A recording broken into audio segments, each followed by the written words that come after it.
আমাদের আজকে প্রেজেন্টেশনের হেডলাইন দেখে বোঝা যাচ্ছে যে আমরা এখন খুব অতিরিক্ত কোনো কিছু নিয়ে আলোচনা না করে আমাদের পুরো ফোকাস হচ্ছে 47 BCS প্রিলিতে উত্তীর্ণ হওয়ার জন্য আমাদের যে কাটমার্ক প্রয়োজন সেটা আমরা কিভাবে তুলব। আমার দৃঢ় বিশ্বাস যে আজকের পুরো আলোচনা তোমরা যদি মনোযোগ দিয়ে শুনো তাহলে তোমার মনের মধ্যে যদি কোনো এই ধরনের কোনো প্রশ্ন যদি থাকে যে আমি এত কম সময়ে পড়ে প্রিলিমিনারি কিভাবে পাশ করব, এই ধরনের প্রশ্নের তুমি অ্যান্সার পেয়ে যাবে। 47তম বিসিএস পরীক্ষার বিজ্ঞপ্তি কয়েকদিন আগেই প্রকাশিত হয়েছে। তোমরা জানো যে 47তমতে এখানে মোট ক্যাডার পদ 3487টা। এখন মোট ক্যাডার পদ কয়টা এটা হচ্ছে তোমার জন্য তো ওটা আমাদের জন্য খুব গুরুত্বপূর্ণ, কারণ আমরা এর থেকে একটা ফোরকাস্ট করি যে কেমন প্রিলি পাস করতে পারে, হ্যাঁ, পিএসসির তাদের প্ল্যানটা আসলে কি। তো এই 3487টা পোস্টের মধ্যে জেনারেল ক্যাডারে, জেনারেল বলতে বোঝাই যে যেই কোনো ব্যাকগ্রাউন্ডের লোকজন শুধুমাত্র গ্রাজুয়েশন করা থাকলেই পরীক্ষা দিতে পারবে, মোট 627টা পোস্ট। আর বাকি পোস্ট হচ্ছে টেকনিক্যাল ক্যাডার। টেকনিক্যাল ক্যাডারের মধ্যে আবার সবচেয়ে বেশি পোস্ট হচ্ছে ডক্টরদের জন্য। ডক্টরদের জন্য প্রায় 1600+ পোস্ট। এমবিবিএসদের জন্য 1600+ পোস্ট। ডক্টরদের জন্য বিসিএস স্বাস্থ্যতে অনেক পোস্ট, আবার ফ্যামিলি প্ল্যানিংও মোটামুটি বেশ ভালো পোস্ট আছে। তো আমাদের এখনকার আলোচনা ডক্টরদের জন্য না, আমাদের এখনকার আলোচনা হচ্ছে সবার জন্য। প্ল্যানটা কিন্তু সেম। ডক্টরদের হয়তো এডিশনাল কিছু তথ্য আসবে যেগুলো ডক্টরদের প্রয়োজন হবে। আর ডক্টরদের জন্য আজকে রাত 9টায় আমাদের আরেকটা সেশন হবে। তাহলে মোট পদ যদি 3487টা হয়, এটা আমাদের জন্য জরুরি কেন? যে আগে আমাদের একটা অনুমান ছিল এরকম যে আমরা দেখতাম যে প্রতি পদের বিপরীতে পিএসসি মোটামুটি 6জনকে পাশ করাই, এরকমটা আমরা মোটামুটি দেখে আসছি। 46-এ আমাদের এই অনুমানটা কাজে লাগে নাই। 46 আমরা দেখলাম খুব কম পরিমাণ প্রিলিতে টেকেছে, মানে একদম রেকর্ড করে ফেলছে পিএসসি, মানে এত কম টেকেছে। এরকম কম টেকেছিল 37-এ, আমি যে বিসিএস এর কাটা সেখানেও কিন্তু পিএসসি খুবই কম টেকেছিল। কিন্তু এরপরও 46-এ এত সিট থাকা সত্ত্বেও সে খুব কম পরিমাণে স্টুডেন্টকে প্রিলি পাস করাইছে।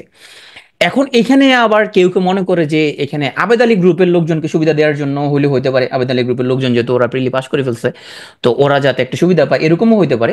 যাই হোক, এই যেগুলো এগুলো আমাদের কাছে সলিড যেহেতু প্রুফ নাই যে কেন পিএসসি এত কম টিকাইলো, সেহেতু আমরা এরকম দিকে না যাই। আমরা এটা অনুমান করতে পারি পিএসসি চাচ্ছে যে রিটেনের রেজাল্টটা তাড়াতাড়ি দিয়ে দিতে। তাহলে খাতা কাটার সুবিধার্থে পিএসসি চাইবে যে প্রতি পদে বিপরীতে বেশি লোকজনকে না টিকাইতে, যদি খাতাগুলো দ্রুত কাটতে হয়। ভাইবা নেওয়া সহজ যদি কম লোকজন কেটে গায়। তা সেক্ষেত্রে আমরা যদি খুবই একটা কনজারভেটিভ একটা এস্টিমেট যদি করি যে প্রতি পদে বিপরীতে 4জন কেটে যাবে, খুবই কনজারভেটিভ, তাহলেও 14,000-এর মতো পরীক্ষার্থী প্রিলি পাস করতে পারে যদি 4জন যদি নেয় প্রতি পদে বিপরীতে প্রিলিতে। আর যদি এরকম হয় যে আরেকটু আমরা যদি আমরা যদি লিবারাল থাকি, তাহলে প্রতি পদের বিপরীতে যদি 5জন কেটে গায় তাহলে 17,000-এর মতো প্রিলি পাস করতে পারে। আর তোমরা জানো প্রিলিমিনারি কিন্তু কাটমার্ক সবার জন্য সমান। এখানে কে ডাক্তার, কে ইঞ্জিনিয়ার, এখানে কে নার্সিং থেকে পাস করছে, কে ফিজিওথেরাপি থেকে পাস করছে, কে ফিজিক্স থেকে, এইটা কোনো ব্যাপার না, এখানের মধ্যে সবার জন্য সমান। আমরা গত কিছুদিনে আমরা দেখতে পাই যে ইউজুয়ালি 3.5 থেকে 4 লাখের মতো স্টুডেন্ট রেজিস্ট্রেশন করে এখানে। তবে 47-এ আমি এখানে একটু আমার মেজারমেন্ট একটু কমাবো, কারণ অনেক স্টুডেন্টের মধ্যে বিসিএস নিয়ে একটা নেতিবাচক একটা চিন্তা চলে আসছে যে পুলিশ ভেরিফিকেশন, আদার্স জিনিস অনেক রকম কোশ্চেন অনেকের মনের মধ্যে চলে আসছে। তো সেক্ষেত্রে আমি বলতে পারি যে বিসিএস এর প্রেস এবছর কিছুটা কম থাকতে পারে, কিছুটা। তাহলে সলিড স্টুডেন্ট যারা তারা ভাই পরীক্ষা দিবে, তারা পরীক্ষা দেওয়ার তারা পরীক্ষা দিবে। তাই সেক্ষেত্রে আমি 3.5 লাখ থেকে আমি কমায় 3 লাখ নিয়ে আসি। এইটা আরো কমতে পারে। আমার ধারণা হচ্ছে 2.5 লাখ থেকে 3 লাখের মাঝামাঝি একটা অ্যামাউন্ট পরীক্ষা দিবে, এরকমই আমার ধারণা এটা। তো যাই হোক, সেটা পরীক্ষা ফর্ম ফিল আপ হলে এটা পত্রিকা তোমরা দেখবা কতজন ফর্ম ফিল আপ করছে। তবে আমি মনে করি 47-এ ফর্ম ফিল আপ একটু কম হবে অন্য আগের বিশেষগুলোর তুলনায়। তাই সেক্ষেত্রে যদি 17,000 টাকায় পিএসসি, তাহলে তোমাকে 17,000-এর ভিতরে থাকতে হবে। অনেকে প্রশ্ন করে ভাইয়া কাটমার্ক কত হতে পারে? কাটমার্ক হইলো যত নম্বর পাইলে তুমি 17,000তমর ভিতরে থাকতে পারবা, উভয় কাটমার্ক। এখন প্রশ্ন যদি কঠিন হয় তাইলে তুমি হচ্ছে হয়তো 110 থেকে 115 এরকমের ভিতরে যদি পাও তা 17,000-এর ভিতরে থাকতে পারো। আর প্রশ্ন যদি সহজ হয় তাহলে দেখা যাবে তোমাকে 17,000-এর ভিতরে থাকার জন্য তোমাকে আরেকটু হয়তো 2-1 নাম্বার বেশি পাইতে হবে। আমরা যদি দেখি যে 46 বিসিএস প্রিলিতে প্রথমে যারা টিকছিল 10,000, সেইখানের মধ্যে 120, 122, তার মানে মোটামুটি আমরা তখন কাটমার্ক 120-এর উপর ছিল। কিন্তু পরবর্তীতে আরো 10,000 টেকানোর কারণে কাটমার্ক কিন্তু কমে অনেক নিচে চলে আসছে। 20,000 টেকলে সেখানে কাটমার্ক ডেফিনেটলি অনেক নিচে চলে আসে, হ্যাঁ। তো এখানে আমরা যদি 17,000 যদি টেকাই, আমরা যদি লিবারেল একটা প্রশ্ন যদি ধরি, তাহলে সেক্ষেত্রে মোটামুটি 110, 15, হ্যাঁ, এরকম।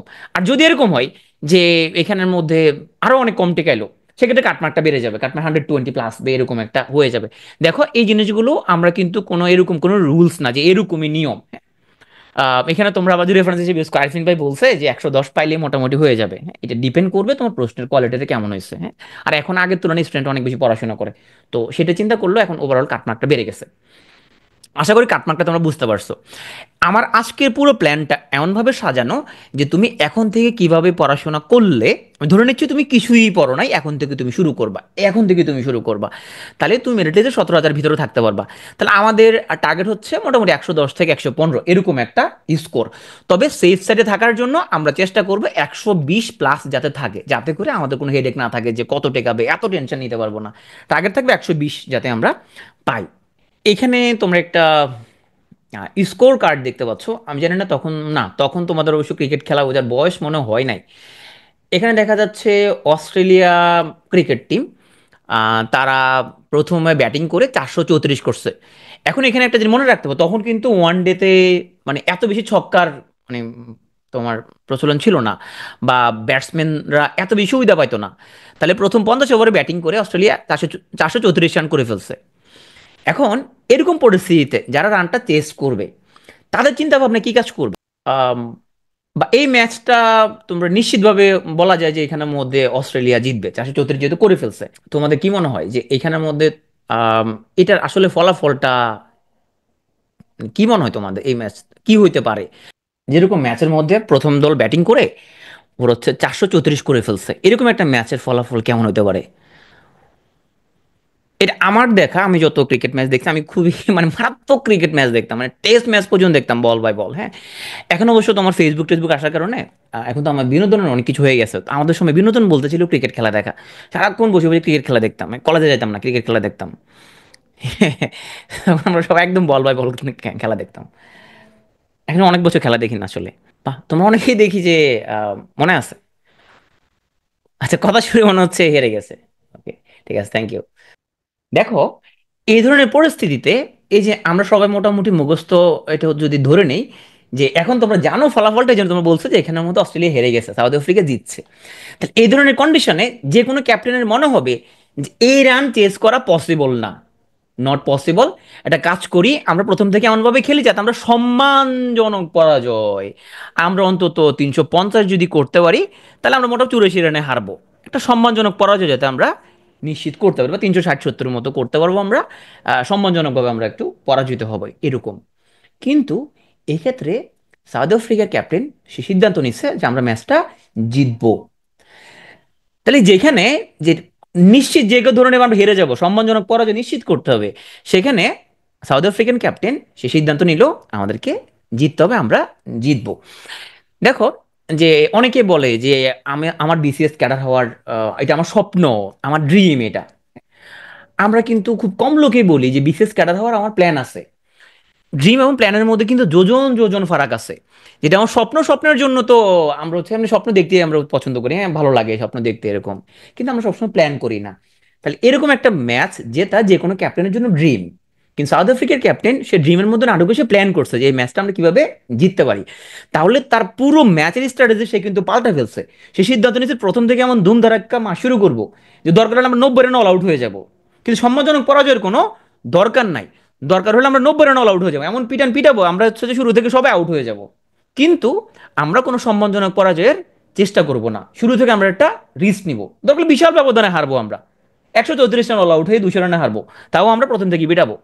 এবং এই সিদ্ধান্তের কারণে সাউথ আফ্রিকা এই টিম এই ম্যাচটা এক বল হাতে রেখে ওরা জিতে গেছিল, যেটা হচ্ছে ওয়ানডেতে তোমার হাইয়েস্ট রান চেজ। তো আমরা যারা হচ্ছে যে এখন অনেক টেনশনে আছি যে আমি তো আগে ভাইয়া কিছু পড়ি নাই, এখন থেকে শুরু করব, তো এটা আসলে পসিবল কিনা আগে তোমাকে বিশ্বাস করতে হবে, হ্যাঁ এটা পসিবল। যদি পসিবল হইতে হয় তাহলে আমাকে স্ট্র্যাটেজি কিছুটা এখানে চেঞ্জ করতে হবে। তাহলে স্ট্র্যাটেজি কি হইতে পারে? তো শূন্য থেকে আমরা শুরু করতেছি। শূন্য থেকে শুরু করতে গেলে তোমার প্রথম যে কাজটা সেটা হচ্ছে 35তম থেকে তোমার 46তম, সরি এখানে আমাদের 45তম লেখছে, এটা 46তম হবে। 46তম পর্যন্ত তোমার যতগুলো বিসিএস হয়েছে সবগুলো প্রিলির প্রশ্ন তুমি যে কোনো জব সলিউশনের বই থেকে অথবা pto.academy ওয়েবসাইটে গেলে তুমি ওখানের মধ্যে দেখবে একটা ফ্রি কোর্স লেখা, সেখানের মধ্যে বিসিএস প্রিলি সবগুলো কোশ্চেন আছে, সেখান থেকে তুমি 2 থেকে 3বার ব্যাখ্যা সহ সলভ করে ফেলবা, অথবা তুমি অন্য কোনো ওয়েবসাইট থেকে তুমি সলভ করে ফেলতে পারো। এই কাজটা খুবই গুরুত্বপূর্ণ। কেন গুরুত্বপূর্ণ? যাতে করে তুমি বুঝতে পারো যে বিসিএস প্রিলিতে কেমন প্রশ্ন আসে। তো নিজের মতো করে একটা অ্যানালাইসিস দাঁড় করাও, যে তুমি বুঝো যে কোন কোন টপিক থেকে প্রশ্ন আসছে, কোনটা থেকে প্রায় প্রশ্ন আসে, কোন টপিক থেকে প্রশ্ন প্রশ্ন তেমন একটা আসে না। হ্যাঁ, নিজের মতো একটা অ্যানালাইসিস করো। তুমি অ্যানালাইসিসটা যখন করবা, এরকম একটা অ্যানালাইসিস তোমার দাঁড়াবে। আমি একটু দেখাচ্ছি। আর তুমি যে কষ্ট করতে যদি না চাও, তুমি এরকম একটা অ্যানালাইসিস তোমার দাঁড়াবে। আর এরকম বাজারে এখন অনেকগুলো গাইড পাওয়া যায়, অনেক গাইড পাওয়া যায় বাজারে, যেখানের মধ্যে এরকম তোমার প্রিলিমিনারি প্রশ্ন মেকার অ্যানালাইসিস আছে, বাজারে অনেক গাইড আছে এরকম, অনেক বইয়ের মধ্যে এরকম পাবা। হ্যাঁ, এখানে তাহলে তুমি একটা বিষয়ভিত্তিক একটা প্ল্যান পাবা, যে প্রথমে টপিক হচ্ছে বিসিএস বাংলা ভাষা, মানে বাংলা ব্যাকরণ। এখানে কোন কোন টপিক থেকে প্রশ্ন আসছে এখানের মধ্যে একটা অ্যানালাইজ পেয়ে যাবে। দেখা যাচ্ছে প্রয়োগ অপপ্রয়োগ থেকে মোটামুটি প্রশ্ন আসতেছে, বানানো বাক্য শুদ্ধি থেকে মোটামুটি সবসময় একটা দুটা প্রশ্ন আসতেছে, পরিভাষা থেকে প্রশ্ন আসতেছে, সমার্থক বিপরীত থেকে সবসময় একটা মতো প্রশ্ন আসতেছে। তার মানে আমরা ধরে নিতে পারি যে বাংলা ব্যাকরণের বিরোচন পাঠটা খুব গুরুত্বপূর্ণ, প্রয়োগ অপপ্রয়োগ, বানান বাক্য শুদ্ধি, পরিভাষা, সমার্থক বিপরীত তথ্য, এগুলো খুব গুরুত্বপূর্ণ। ধ্বনি থেকে তোমার একটা দুটা বা তিনটা পর্যন্ত প্রশ্ন আসছে, বর্ণ থেকে তারপর ধ্বনি ও বর্ণ থেকে 1 থেকে 2 নম্বর প্রশ্ন আসে, এরকম একটা তুমি আইডিয়া পেয়ে যাবা। যে শব্দ থেকে তোমার হচ্ছে একটা বা দুইটা প্রশ্ন আসতেছে, পদ প্রকরণ থেকে তোমার খুব বেশি প্রশ্ন আসতেছে না, বাক্য প্রকরণ থেকে একটা বা দুইটা প্রশ্ন আসতেছে, এরকম একটা আইডিয়া তুমি কি পেয়ে যাবা টপিক ওয়াইজ। আর এই অ্যানালাইসিসটা তোমাদেরকে আমরা দিয়ে দিব, এখানে 45 পর্যন্ত করা আছে। আমরা হচ্ছে যে এইটা আমি ইমিডিয়েটলি তোমাদের সাথে শেয়ার করে দিব, আমাদের টেলিগ্রাম যে চ্যানেলটা সেখানে পেয়ে যাবা। আর 46 সাথে অ্যাড করে আমরা একটা ভার্সন কয়েকদিন পরে তোমাদেরকে দিব। হ্যাঁ, এখানে প্রতিটা সাবজেক্ট ওয়াইজ, যে কোন সাবজেক্টে তোমার হচ্ছে যে দেখো এখানের মধ্যে বাংলা সাহিত্যর কোন কোন টপিক থেকে প্রশ্ন আসছে, কোন রাইটার থেকে প্রশ্ন আসছে, এরকম একটা তুমি অ্যানালাইসিসটা এখানে মধ্যে পেয়ে যাবা। আমি অ্যানালাইসিসটা আর বিস্তারিত মানে তোমার হচ্ছে ডিটেলস বলে আমি এখানে সময় ক্ষেপণ করতে চাই না, যেহেতু আমি এটা তোমরা দেখতেও পাচ্ছ না, খুব ছোট। এটা তোমরা নিজেরা ডাউনলোড করে নিও আমাদের টেলিগ্রাম চ্যানেল থেকে, P2 এর অফিসিয়াল টেলিগ্রাম চ্যানেল থেকে তোমরা পেয়ে যাবা। ইংরেজি গ্রামার থেকে কোন কোন টপিক থেকে প্রশ্ন আসছে, সাহিত্য থেকে কোনটা কোনটা থেকে প্রশ্ন আসছে, বাংলাদেশ বিষয়াবলী থেকে কোনটা কোনটা থেকে প্রশ্ন আসছে, এরকম একটা অ্যানালাইসিস তুমি পেয়ে যাবা। আমাদের এটা ডাউনলোড করে ফেলবা, অথবা তুমি হচ্ছে বাজার থেকে তুমি কোনো বই কিনে নিতে পারো, যেখানের মধ্যে প্রিভিয়াস কোন টপিক থেকে প্রশ্ন আসছে এই অ্যানালাইসিস যাতে পেয়ে যাও। এখানে অবশ্য তুমি এক এক বইয়ের মধ্যে এক এক রকম পাবা। আমাদের অ্যানালাইসিসের সাথে অনেক কিছু মিলবে না কেন? ধরো আমরা একটা কোশ্চেনকে চিন্তা করছি এই টপিকে, আরেকজন চিন্তা করছে আরেক টপিকে, এই জন্য কিছুটা এক্ষেত্রে চেঞ্জ হয়ে যায়। তাহলে তোমার প্রথম কাজ হবে যে প্রিভিয়াস বিসিএস গুলোতে কেমন প্রশ্ন আসছে এই প্রশ্নগুলো নিয়ে গবেষণা করা। এখন এই প্রশ্নের উপর গবেষণাটা কতটুকু ফ্রুটফুল হবে, কারণ হচ্ছে গত তোমার 10-15 বছরে পিএসসিতে যারা ছিল তারা সবাই কিন্তু চলে গেছে, সম্পূর্ণ নতুন একটা প্যানেল আসছে।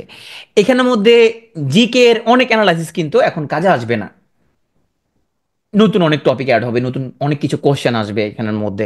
47 থেকে 71-এর মধ্যে আমরা আগে ভাসানীর অবদান খুব পড়া লাগতো না, ভাসানী, সোহরাওয়ার্দী, শের বাংলা একে ফজলুল হক, হ্যাঁ, তাজুদ্দিন আহমেদ, ওনাদের অবদান আসলে অত বেশি পড়া লাগতো না। হ্যাঁ, শুধুমাত্র শেখ মুজিবুর রহমানের অবদানই পড়া লাগতো। কিন্তু এখন তোমাকে কিন্তু অন্যদের অবদানও তোমাকে পড়তে হবে, কারণ একটা দেশ আসলে শুধুমাত্র একজন লোকের অবদানে স্বাধীন হয় না, একটা লোক একটা দেশ স্বাধীন করার জন্য এখানে অনেক মানুষের অবদান থাকে। তাহলে সেখানে মোটামুটি সবাইকে নিয়ে তোমার একটু একটু পড়তে হবে, তাহলে পরে একটু বাড়বে এখানের মধ্যে। ইভেন তোমাকে মোহাম্মদ আলী জিন্নাকে নিয়ে পড়তে হবে, কারণ যদি পাকিস্তান স্বাধীন না হতো তাহলে তো বাংলাদেশ হতো না। তো এখন সংখ্যালঘুদের জন্য একটা দেশ বানানো এটা কিন্তু চারটিখানি কথা না, মুসলিমরা সংখ্যালঘু ছিল তখন, সংখ্যালঘুদের জন্য একটা দেশ ফর্ম করা অনেক বিশাল একটা ব্যাপার এটা। তো সেদিক থেকে তোমাকে মোহাম্মদ আলী জিন্নাকে একটু পড়তে হবে, আগে একদমই পড়া লাগতো না এই টপিকগুলো।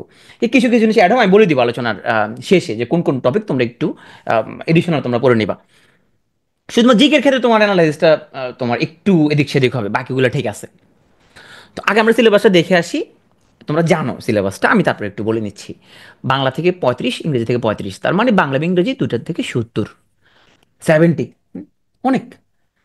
জিকে বাংলাদেশ বিষয়াবলী 30, আন্তর্জাতিক থেকে 20, টোটাল 50।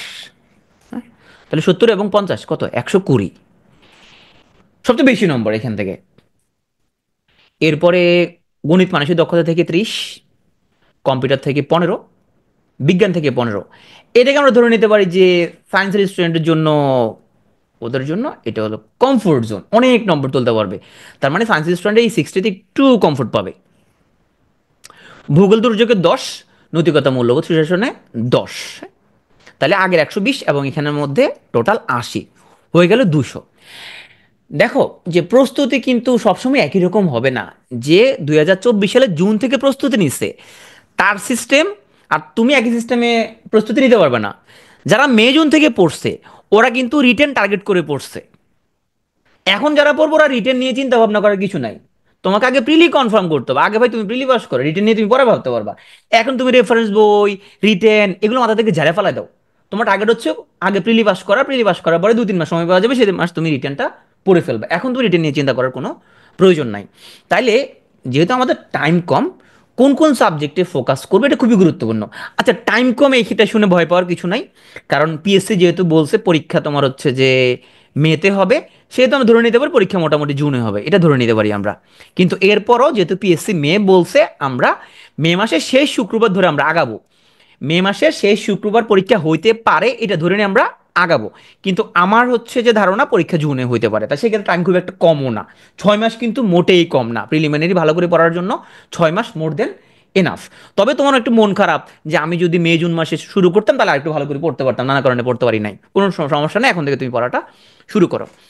দেখো তোমরা যারা ইউটিউবে আমাকে ফলো করো, আমি কিন্তু আমার আগের অনেক তোমার হচ্ছে যে ওয়েবিনারে বলছি যে বিসিএস এর দাবার ঘর হচ্ছে ম্যাথ, আগে অনেকবার বলছি। এখন ভাই তুমি হচ্ছে যে কয়দিন পরে প্রিলিমিনারি দেবে, তোমার হাতে সময় বেশি নাই। তোমার ক্ষেত্রে আমি বলবো ম্যাথ হচ্ছে মরণ ফাঁদ। যারা এখন প্রস্তুতি শুরু করবে, আগে কিচ্ছু পারে নাই, এখন প্রস্তুতি শুরু করবে, ওরা যদি ম্যাথের 15 নাম্বার নিয়ে বেশি বাড়াবাড়ি করে তাইলে হচ্ছে সে তো পাস তো করবে না, সে কনফার্ম ফেল। সে হচ্ছে কনফার্ম ফেল। কারণ ম্যাথের 15 নাম্বারে ভালো হওয়ার জন্য তোমার মোটামুটি 2 থেকে 3 মাস প্রয়োজন। যারা আগে মোটেই পড়ে নাই ও 2 থেকে 3 মাস বা মিনিমাম 2 মাস প্রয়োজন। তো ম্যাথের মধ্যে যদি কেউ 2 মাস দিয়ে দেয় ওর আর প্রিলিমিনারি পাস করতে হবে না, ম্যাথের মধ্যে নম্বর হচ্ছে 15। তার মানে আমরা শুধুমাত্র ক্লাস প্রোগ্রামের জন্য এখন শেষ দিকে এসে যারা প্রস্তুতি নেব ওদের জন্য ম্যাথ হচ্ছে একটা মরণ ফাঁদ। এখানে বেশি টাইম দেওয়া মানে তুমি তোমার ফেলকে ত্বরান্বিত করলা। তুমি ফোকাস দেবে মেন্টাল অ্যাবিলিটিতে, কারণ মেন্টাল অ্যাবিলিটি তুমি অনেক দ্রুত গতিতে পড়ে ফেলতে পারবা। তাইলে ভাই ম্যাথ কি একদমই কি আমরা পড়বো না? না একদম পড়বো না এরকম না। একটা গ্রুপ হচ্ছে ম্যাথে আগে থেকে ভালো ছিল, এখনো ভালো, এরা হচ্ছে মেইনলি ইঞ্জিনিয়ার এবং হচ্ছে ইউনিভার্সিটির ফিজিক্যাল সায়েন্স ব্যাকগ্রাউন্ডের লোকজন, physics chemistry mathematics statistics economics, এই গ্রুপটা এরা ম্যাথে মোটামুটি আগে থেকে ভালো ছিল, এখনো ভালো। আগে ভালো ছিল এখন ভুলে গেছে। এরা হচ্ছে মেইনলি ডক্টর এবং ইউনিভার্সিটির বায়োলজিক্যাল সায়েন্স ফ্যাকাল্টির লোকজন, আগেও ভালো ছিল না, এখনো ভালো নাই। এই গ্রুপের মধ্যে আছে যারা স্কুল কলেজে খুব একটা টপার ছিল না, কিন্তু ওরা হচ্ছে অনেক অ্যানালাইটিক্যাল ক্যাপাসিটি আছে, পরিস্থিতি গবেষণা করতে পারে, বেশিরভাগগুলো সোশ্যাল সায়েন্স বা আর্টস ফ্যাকাল্টি।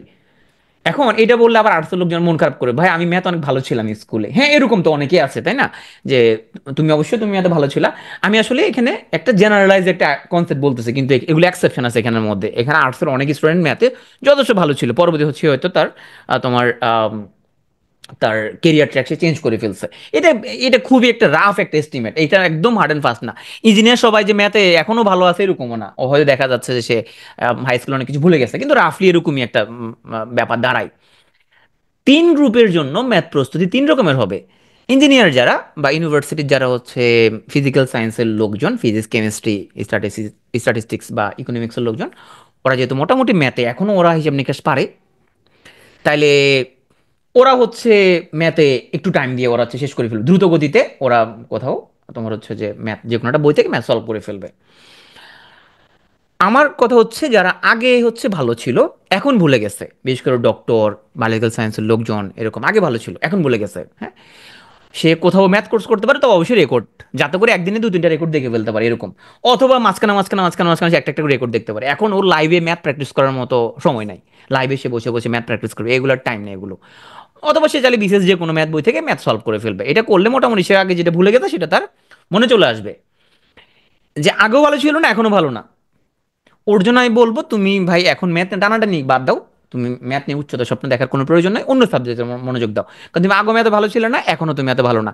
এখন শেষ সময় তুমি ম্যাথ আবার ধরতে গিয়ে তুমি একদম ডালে চালে খিচুড়ি করে ফেলবা। তুমি ম্যাথের মধ্যে টার্গেট রাখো 5-6 বা 4-5 এরকম একটা টার্গেট রাখো।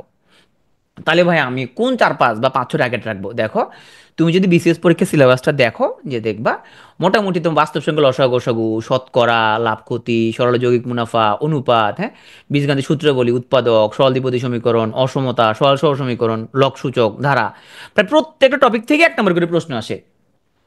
এখন তুমি নিজেকে প্রশ্ন করো যে তোমার কমফোর্ট জোন কোনটা। ভাই আমি বীজগণিত খুব ভালো, তাহলে আমি বলবো তুমি সূচক, লগ, সূচক থেকে 1 নম্বর, লগ থেকে 1 নম্বর। তো তুমি ধারা করে ফেলো, ধারা থেকে 1 বা 2 নম্বর পাবা তুমি। তাই সূচক, লগ এবং ধারা, এই তিনটা চ্যাপ্টার যদি তুমি করো, মোটামুটি তুমি এখান থেকে 3 থেকে তুমি 4 নম্বর পেয়ে যাবা। এখন তুমি বীজগণিতে অন্য আর কোন কোন টপিক পারবা? দেখো যে তোমার সহজ সহজ সমীকরণ এগুলো কিন্তু শুদ্ধি পরীক্ষা করে উত্তর মিলানো যায়, হ্যাঁ, বাম ডান তোমার টেস্ট করে মিলাই ফেলা যায়। বা সরল দ্বিপদী সমীকরণ এগুলো শুদ্ধি পরীক্ষা করে মিলানো যায়। বীজগাণিতিক সূত্রাবলীও কিন্তু বেশ সহজ। তো এখন তুমি দেখো এখানে মধ্যে কোন টপিকটা তোমার জন্য খুব সহজ, যে তুমি খুব দ্রুত গতিতে তুমি শেষ করে ফেলতে পারবা, যেটা যেটা সহজ লাগে ওইটা এটা করো। আর যদি মনে হয় ভাই আমি বীজগণিত ভুলে গেছি, পাটিগণিত ভালো পারি, তাহলে এখানে যে যে টপিক তুমি ভালো পারবা, তোমার বেশি এফোর্ট দেওয়া লাগবে না, ওগুলো তুমি করো। তুমি এখানে যে টপিকই পড়ো না কেন, সব টপিক থেকে তুমি 1 নম্বর করে কোশ্চেন তুমি কমন পাবা। জ্যামিতি পড়তে পারো, জ্যামিতি সহজ, তাই না, ত্রিভুজ, চতুর্ভুজ, বৃত্ত সহজ এগুলো। এটা তুমি ঠিক করবা যে তুমি কোন কোন টপিক। তো আমি তোমাকে বলবো বিন্যাস সমাবেশ থেকে 100 দূরে থাকতে। যেটা ম্যাথ উইক, তুমি বিন্যাস সমাবেশ সম্ভবতা এগুলো মাথায় আনবা না, এগুলো বাদ। এগুলো করতে তোমার হচ্ছে যে তোমার 10-15 দিন শুধু এগুলোর মাথার মধ্যে এগুলো ঢুকে এগুলো তোমার মধ্যে ইয়ে করবে, এগুলো বাদ দাও এগুলো। তাহলে এটা তোমার আইডিয়া পেয়ে গেলা, যারা ম্যাথে ভালো ছিল না, এখনো ভালো না, তুমি তোমার মতো করে ঠিক করো যে তুমি কোন কোন টপিক ভালো ভালো ভালো পারবে, ওগুলো তুমি করে ফেলো, বাকিগুলো বাদ তোমার জন্য। তুমি মূলত টার্গেট করবো মেন্টাল অ্যাবিলিটিতে। তাহলে মেন্টালের মধ্যে দেখো, মেন্টালের মধ্যে তুমি শুধুমাত্র যে দশমিকের তুমি যোগ বিয়োগ গুণ ভাগ যদি মোটামুটি পারো, সংখ্যাগত দক্ষতা তুমি এখানের মধ্যে 1 2 3 4 নম্বর তুমি কনফার্ম করতে পারো। মেইনলি এখানে দশমিকের যোগ বিয়োগ গুণ ভাগ এগুলো আসে, হ্যাঁ। এখানে মোটামুটি তুমি যে টপিকগুলো দেখতে পাচ্ছ পরীক্ষা আসে, যেগুলো প্রবলেম সলভিং, স্পেলিং এর ল্যাঙ্গুয়েজ, এটা বাংলা এবং ইংরেজি মিলায়া, ভার্বাল রিজনিং, তারপরে স্পেস রিলেশন, এই স্থানাঙ্ক সম্পর্কে কেমন, যে একটা লোক উত্তর দিকে গেছে এত মিটার, এরপরে পূর্ব দিকে গেছে এত মিটার, এখন কোথায় আছে, এই টাইপের কিছু প্রশ্ন আছে সবসময় কমন। মেকানিক্যাল রিজনিং এর মধ্যে অল্প কিছু যন্ত্র আছে, এখানে স্ক্রু আছে, কপিকল আছে, লিভার আছে। তাহলে তুমি যে কোনো মেন্টাল অ্যাবিলিটি, যে কোনো একটা ভালো বই থেকে মেন্টাল অ্যাবিলিটি তুমি যদি একটু ভালো করে পড়ো, 5-7 দিন লাগায়, এখানে তুমি একদম ইজিলি 10 থেকে 12 নম্বর তুমি কনফার্ম করতে পারবা। আমি একটা এখানে কনজারভেটিভ একটা এস্টিমেট ধরলাম 10।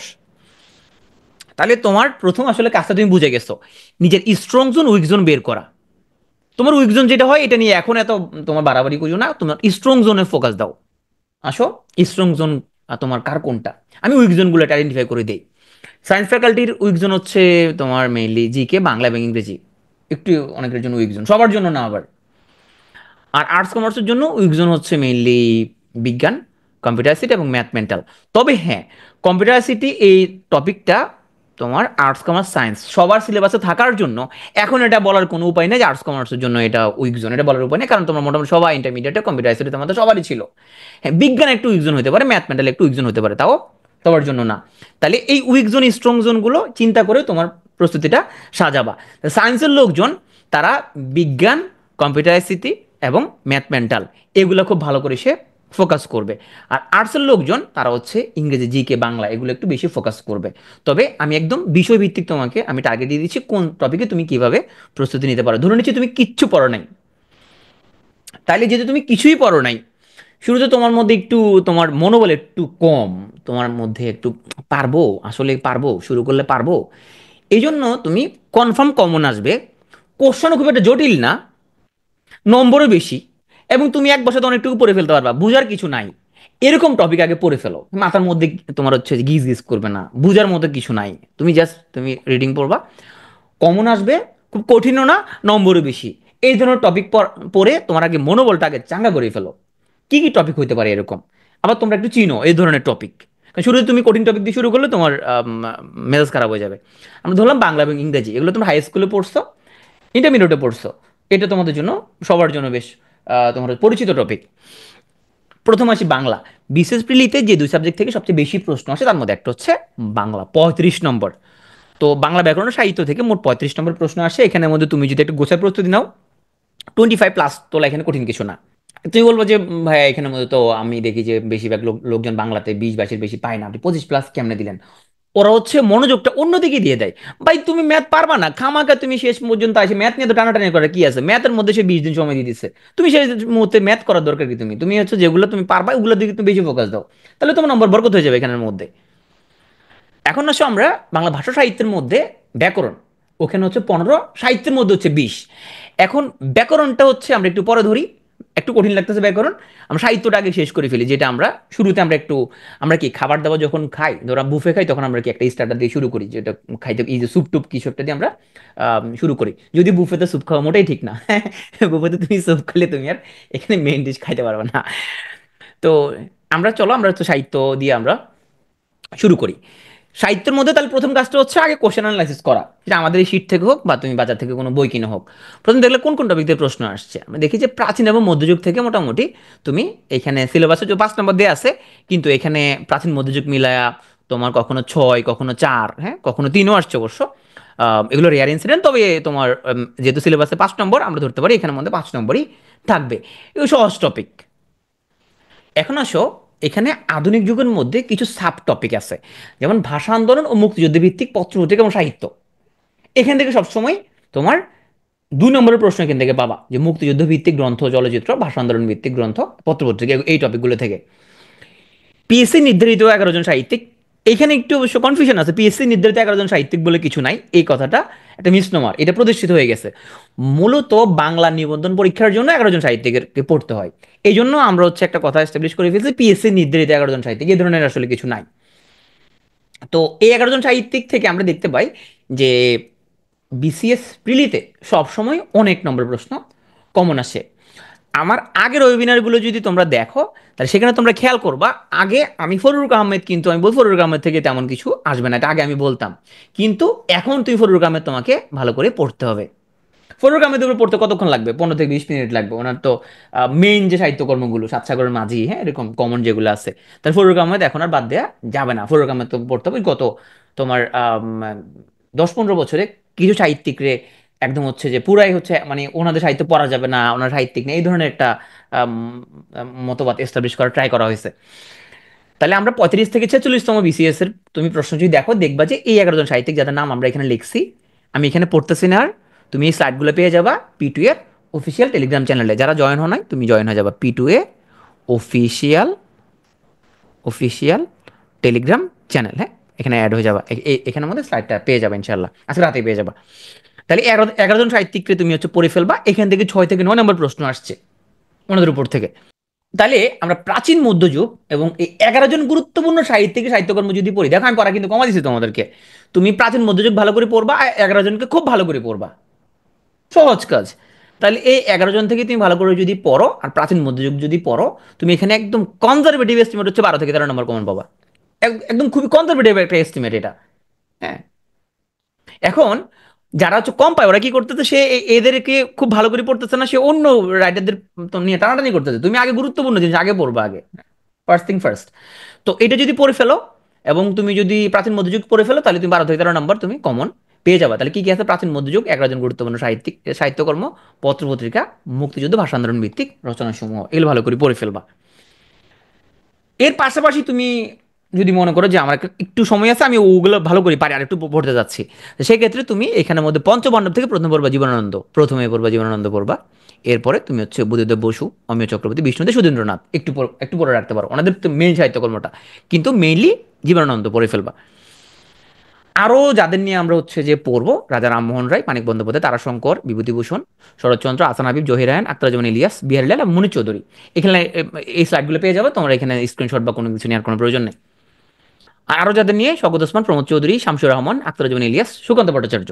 এখানে আমরা আমার আগের ওয়েবিনারগুলো যারা দেখছো, সেখানে আমি কিন্তু ফজলুর রহমান এবং আল মাহমুদ, এই দুজনকে বলছিলাম যে এই দুজনের উপর প্রশ্ন তোমার হচ্ছে যে কম আসবে বা একটু না পড়লেও চলবে।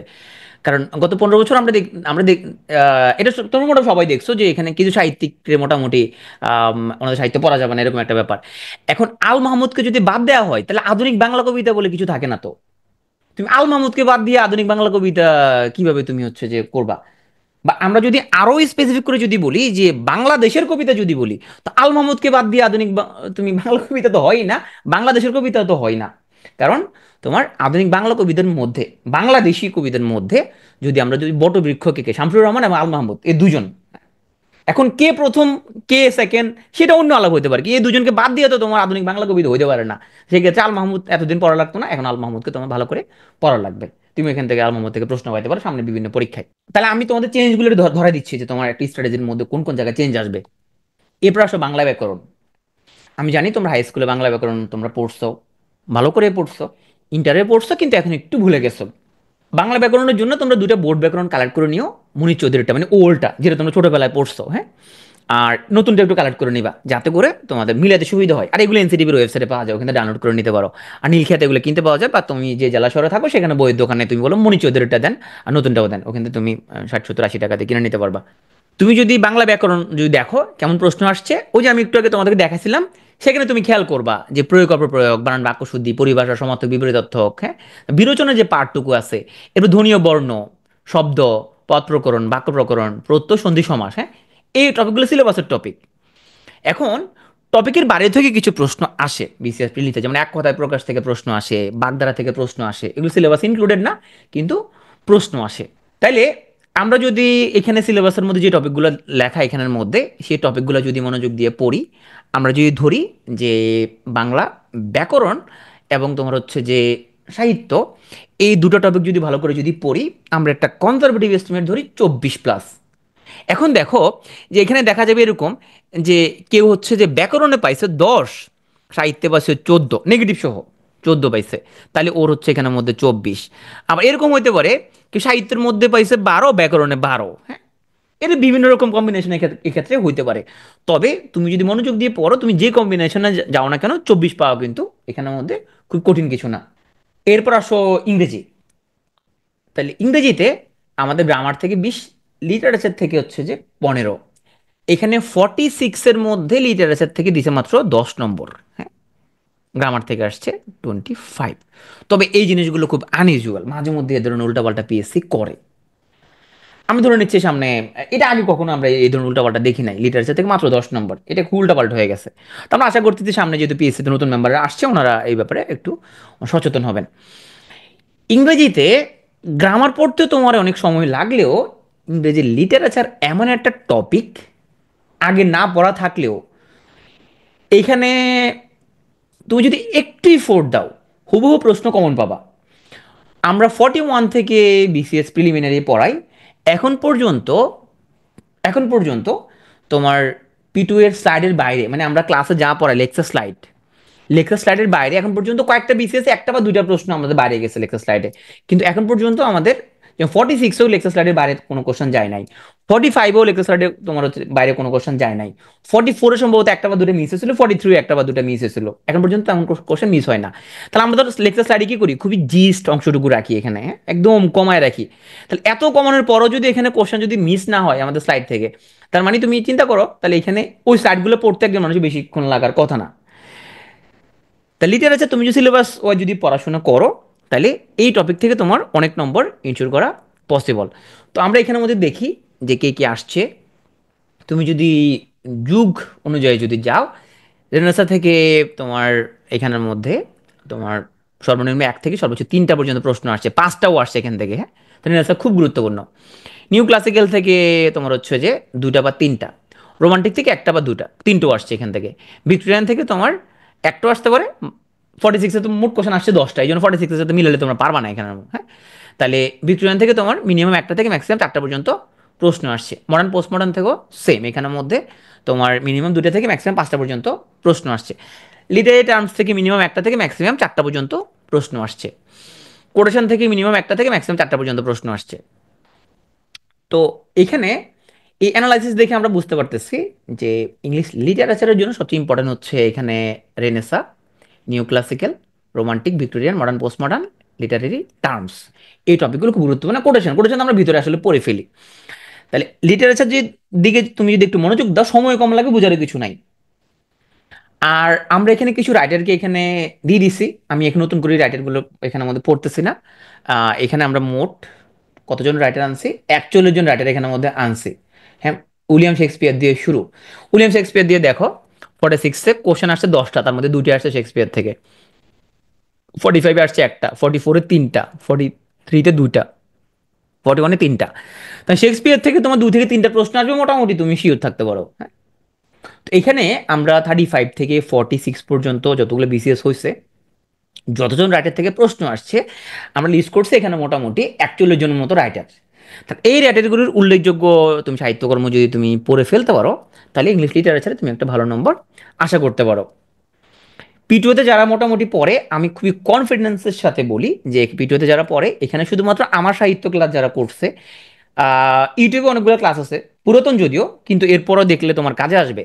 যে শুধুমাত্র ক্লাস যে করছে, ক্লাস স্লাইড যে পড়ছে, কোনো বই পড়ে না, শুধু আমাদের লেকচার স্লাইড পড়ছে এবং ক্লাসটা মনোযোগ দিয়ে করছে, আর বাইরে থেকে তেমন কিছু পড়ে নাই, ওইখানে 12 প্লাস পাবে, এখানে 12 প্লাস পেয়ে যাবে সে। তাইলে আমরা যদি আগে 24 আর এখানে 12, তাহলে কত হলো মোট? 36 প্লাস মোটামুটি হয়ে গেল। এবং এই 36 প্লাস তোমার হচ্ছে খুব বেশি দিন সময় কিন্তু লাগে নাই। আমি একটা রুটিন তোমাদের সাথে শেয়ার করব, ওটা আমাদের ক্লাস বেসের জন্য বানানো। ওই রুটিনটা তুমি তোমার মতো করে পড়তে পারো, বা তুমি ওই প্ল্যানে তুমি আগাইতে পারো। আমরা যদি ইংলিশ গ্রামার যদি দেখি, এখানে 45 পর্যন্ত অ্যানালাইসিসটা দেওয়া আছে। আমরা দেখব ইংলিশ গ্রামারের সবচেয়ে বেশি প্রশ্ন আসে পার্টস অফ স্পিচ থেকে, সবচেয়ে বেশি প্রশ্ন। 45টার মধ্যে দেখি, একটা, দুইটা, দুইটা দুইটা চারটা, চারটা দুই ছয়টা, 7টা, 7টা প্রশ্ন আসছে পার্টস অফ স্পিচ থেকে। 44-এ একটা, দুইটা, তিনটা, পাঁচটা, 6টা। 43-এ দুই, তিন, পাঁচটা। তার মানে প্রত্যেকটা বিসিএস থেকে তুমি যদি পার্টস অফ স্পিচটা ভালো করে যদি পড়ো, 5 থেকে 6 নম্বর প্রশ্ন কমন পাইতে পারো। ফ্রেজ ইডিয়ম থেকে মিনিমাম একটা থেকে ম্যাক্সিমাম 4টা পর্যন্ত প্রশ্ন আসছে। তার মানে আমরা যদি কনজারভেটিভ একটা এস্টিমেট ধরি, 2 থেকে 3টা, হ্যাঁ। Identification of phrase and clause, এটা 46-এ 3টা প্রশ্ন চলে আসছে, ইউজুয়ালি এখান থেকে একটা বা দুটা প্রশ্ন আসে। কারেকশন থেকে এখান থেকে মিনিমাম একটা থেকে ম্যাক্সিমাম 4টা পর্যন্ত প্রশ্ন আসছে। সেন্টেন্স অ্যান্ড ট্রান্সফরমেশন থেকে মিনিমাম একটা থেকে ম্যাক্সিমাম 3টা পর্যন্ত প্রশ্ন আসছে। ভয়েস চেঞ্জ থেকে মোটামুটি একটা করে আসে। ভোকাবুলারি থেকে মিনিমাম একটা থেকে ম্যাক্সিমাম 4টা পর্যন্ত প্রশ্ন আসছে। স্পেলিং থেকে মোটামুটি একটা করে প্রশ্ন আছে সবসময়, হ্যাঁ। ওয়ান ওয়ার্ড সাবস্টিটিউট থেকে মোটামুটি মিনিমাম একটা থেকে ম্যাক্সিমাম 3টা পর্যন্ত প্রশ্ন আসছে। তো আমি ভোকাবুলারি এবং ওয়ান ওয়ার্ড এই দুটাকে আমি একসাথে হিসাব করি। একসাথে যদি হিসাব করি, তাহলে ভোকাবুলারি ওয়ান ওয়ার্ড থেকে মোটামুটি তোমার মিনিমাম 2টা থেকে ম্যাক্সিমাম 7টা পর্যন্ত প্রশ্ন তোমার আসতে পারে। ন্যারেশন থেকে তোমার ইদানিং একটার মতো প্রশ্ন থাকে। কন্ডিশনাল থেকে তোমার, এটা কন্ডিশন হবে না আসলে, কন্ডিশনাল হবে। কন্ডিশনাল থেকে তোমার হচ্ছে একটার মতো প্রশ্ন থাকে। গ্রুপ ভার্ব থেকে মাঝে মধ্যে একটার মতো প্রশ্ন থাকে। আর এখানে আমাদের কিছু তোমার এখানে একটু ধর দুই একটা এদিক সেদিক হইতে পারে। ধরো আমরা হয়তো অ্যানালাইসিস চিন্তা করছি, একটা চিন্তা করছি ভোকাবুলারিতে, একজন চিন্তা করছে ওয়ান ওয়ার্ডে, হ্যাঁ। ধরো আমরা চিন্তা করছি তোমার হচ্ছে যে ভার্বের মধ্যে, একজন চিন্তা করছে গ্রুপ ভার্বের মধ্যে। এই জন্য তুমি দেখবা যে এখানের মধ্যে এটার থেকে হুবহু তোমার হচ্ছে যে অন্য বইয়ের সাথে এটা মিল নাও পাইতে পারে অ্যানালাইসিসটা, কিন্তু তুমি গ্রসলি এরকমই। তাহলে আমরা যদি টপিকগুলো আইডেন্টিফাই করে ফেলি, তাহলে parts of speech, phrase clause, one word substitute, correction, vocabulary, right form verb, conditional, tense, voice, হ্যাঁ। এই টপিকগুলো যদি কেউ মনোযোগ দেয়, তাহলে নিশ্চয়ই এখানে 12 প্লাস পাবে সে মিনিমাম। এই টপিকগুলোর মধ্যে সবচেয়ে বেশি সময় যায় ওয়ান ওয়ার্ড এবং ভোকাবুলারি, কারণ এটা একটা লম্বা সময়ের প্রস্তুতি। বাকি টপিকগুলো তুমি খুব অল্প সময়ের মধ্যে পড়ে ফেলতে পারবা। তো ওয়ান ওয়ার্ড ভোকাবুলারি যেহেতু অনেক লম্বা সময়ের প্রয়োজন, সেই ক্ষেত্রে এই টপিকটার মধ্যে তুমি একটু বুদ্ধি খাটাতে পারো। তুমি ভোকাবুলারি তুমি মুখস্থ করবা না, যে কাজটা করবা, যে তুমি যে গাড়ি কিনছো ইংলিশে, যেই গাড়ি তুমি কিনছো, বাজারে সব গাড়ি ভালো মোটামুটি, তুমি যে গাড়ি কিনছো সেখানের মধ্যে দেখবা যে তোমার পিএসসির পরীক্ষার মধ্যে আসছে এরকম 400 থেকে 500 মতো ভোকাবুলারি আছে। সেই 400 থেকে 500 ভোকাবুলারি, আমি যদি ধরি যে 500 ভোকাবুলারি তুমি টার্গেট করছো, সে 500 ভোকাবুলারি তুমি কিভাবে তুমি শেষ করবা? তুমি ছোট ছোট কাগজের টুকরা নাও, এরকম কাগজের টুকরা নাও, একদিকে লিখবা শব্দ, উল্টা পাশে তুমি লিখবা মিনিং, সিনোনিম অ্যান্টোনিম লিখবা উল্টা পাশে। এরকম 10 টুকরা কাগজ তুমি হচ্ছে একটা কার্ড বানাবা, স্টাপলিং করবা। সারাদিন তোমার সাথে থাকবে এটা, যার সাথে থাকবে এটা, সাথে কিছুক্ষণ পর উল্টাবা, অন্য পড়া পড়তেছো এমনি, এটা জাস্ট কিছুক্ষণ পর উল্টাবা, হাতের মধ্যে থাকবে এটা। এই যে তুমি উল্টাচ্ছ, তারপরে তোমার মধ্যে ভিজুয়াল মেমোরি ক্রিয়েট হচ্ছে, হ্যাঁ। তোমার ভিজুয়াল মেমোরি ক্রিয়েট হচ্ছে। তুমি রাতে যখন ঘুমাতে যাবা, দেখবা যে এই 10টা ভোকাবুলারির মধ্যে মোটামুটি 8টা তোমার মাথায় ঢুকে গেছে, অটো ঢুকে গেছে তোমার। দুইটা হয়তো তুমি বারবার ভুল করতেছো। এক সপ্তাহ শেষে 70টা ভোকাবুলারি তোমার মুখস্থ থাকার কথা, দেখবা 70টা তোমার মাথায় নাই, তোমার মাথায় আছে 50টা, 20টা তুমি ভুলে গেছো, 40টা মনে আছে, 30টা ভুলে গেছো। যেগুলো ভুলে গেছো সেগুলো তুমি আরেকবার রিভিশন দিলা সপ্তাহ শেষে। এই কাজটা তুমি যদি মোটামুটি 2 মাস কন্টিনিউ করো, 2 মাসের মধ্যে তোমার মিনিমাম 500 ভোকাবুলারি তোমার মুখস্থ হয়ে যাবে। বিসিএস সহ যে কোনো চাকরি পরীক্ষা এখন প্রচুর ভোকাবুলারি আসে। আরেকটা কাজ করতে পারো, রুট বেসড ভোকাবুলারিগুলো পড়ে ফেলতে পারো, হ্যাঁ। আমার মনে হয় যারা যারা ভোকাবুলারি ক্লাস নেয় সবাই মোটামুটি একটা জিনিস ফলো করো, নর্মান লুইসের একটা বই আছে, ওয়ার্ড পাওয়ার মেড ইজি। ওয়ার্ড পাওয়ার মেড ইজি যে বইটা নর্মান লুইসের, ওই বইয়ের মধ্যে রুট বেসড ভোকাবুলারি দেয়। রুট বেসড বলতে তুমি শুধু ওয়ার্ড রুটটা পড়বে, যে অ্যাম্বুল, অ্যাম্বুল ওয়ার্ড রুটটার মানে হচ্ছে তোমার মুভ করা বা ওয়াক করা। তাহলে অ্যাম্বুল দিয়ে যতগুলো ওয়ার্ড আছে সবগুলোর সাথে মুভ রিলেটেড। আমাদের ইউটিউবে আমাদের ক্লাস পাইতে পারো, one word substitute root based.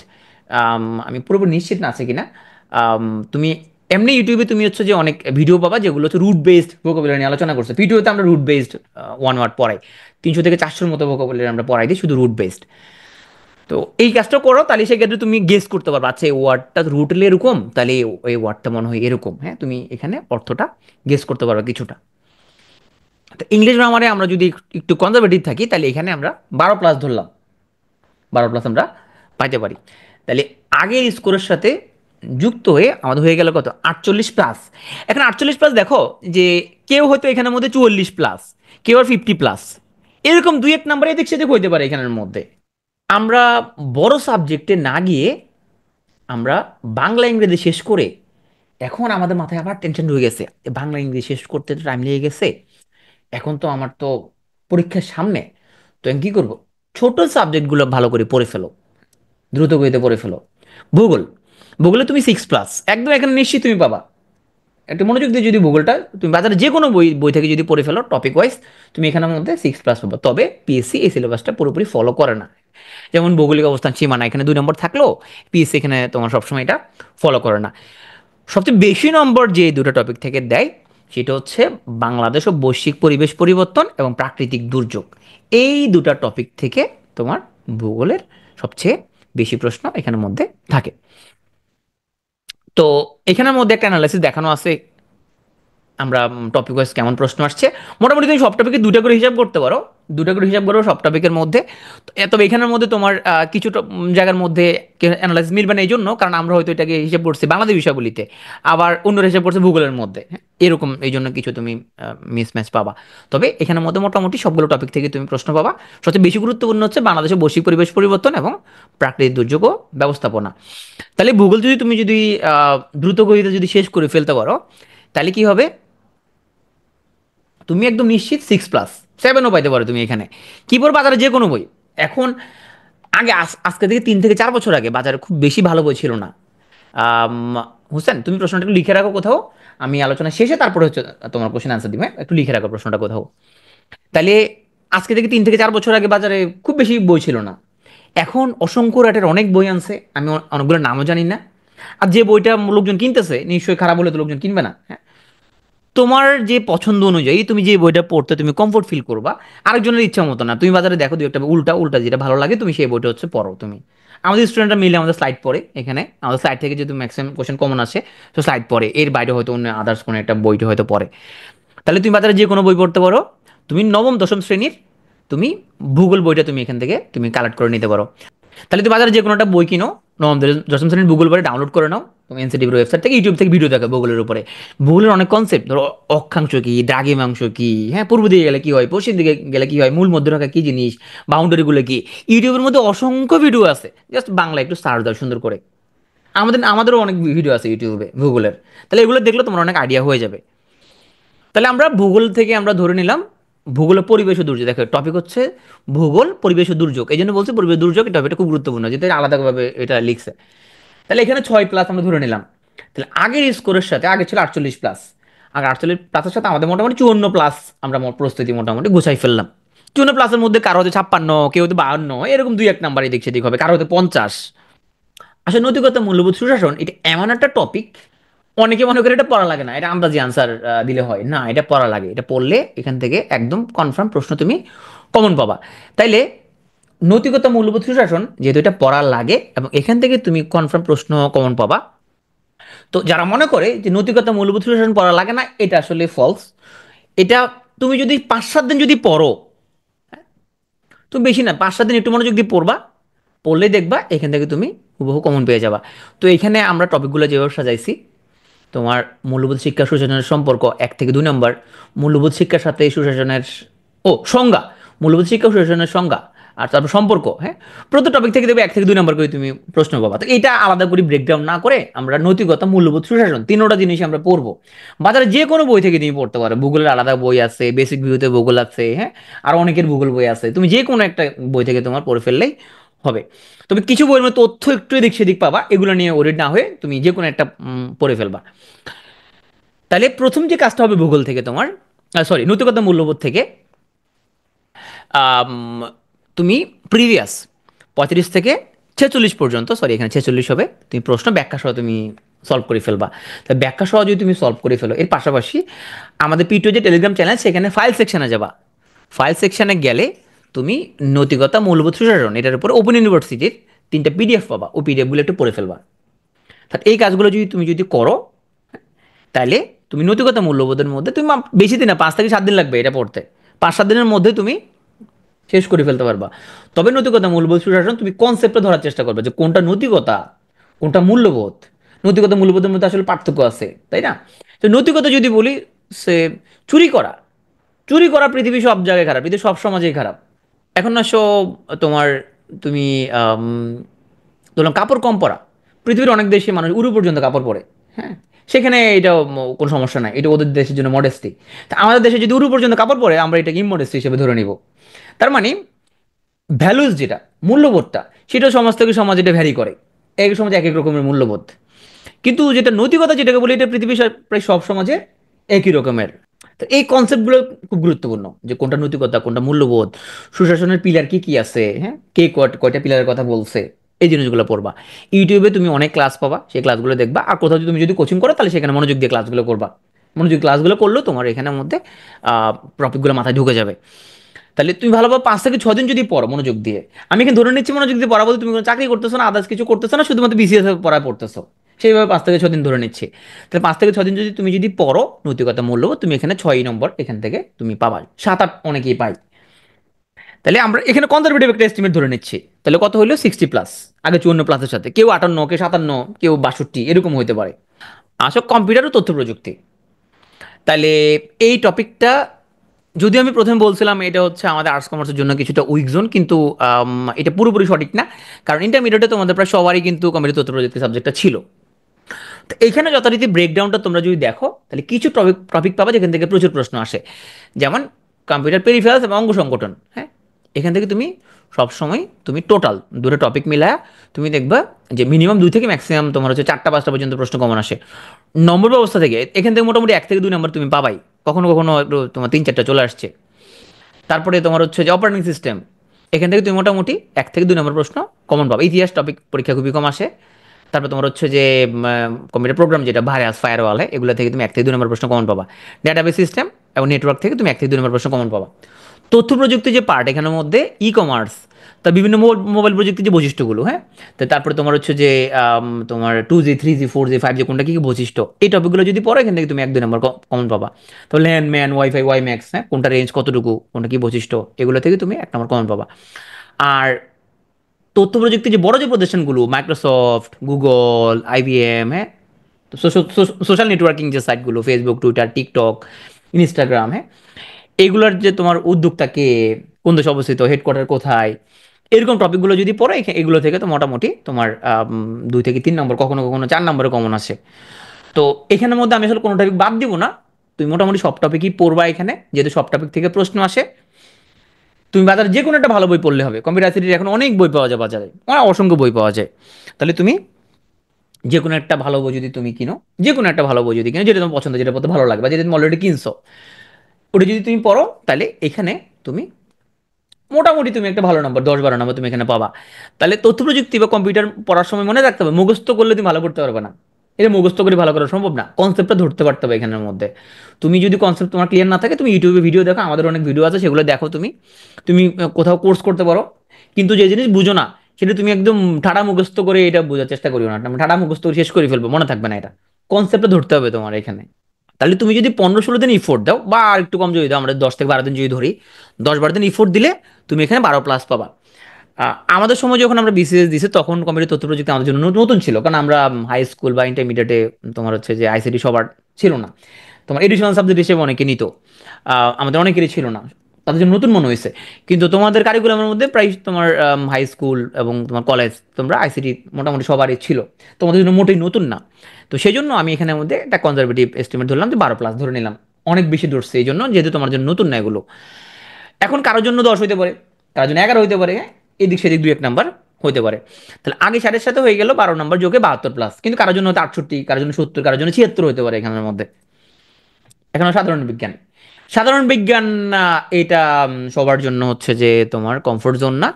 আমি এক্ষেত্রে বলবো সায়েন্স গ্রুপের জন্য টার্গেট 12+। সায়েন্স গ্রুপ চেষ্টা করবে যে বিজ্ঞানের মধ্যে কত বেশি নম্বর তোলার জন্য 12, 13, 14 এরকম তোলার টার্গেট রাখতে হবে। আর আর্টস কমার্স টার্গেট রাখবে 8।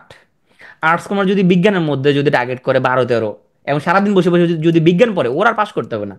তাহলে তুমি টার্গেট রাখবে এখানের মধ্যে মোটামুটি তুমি 8+, এরকমই তুমি একটা টার্গেট রাখো। এখন তোমার এখানে 14, 15 পাওয়া সম্ভব না।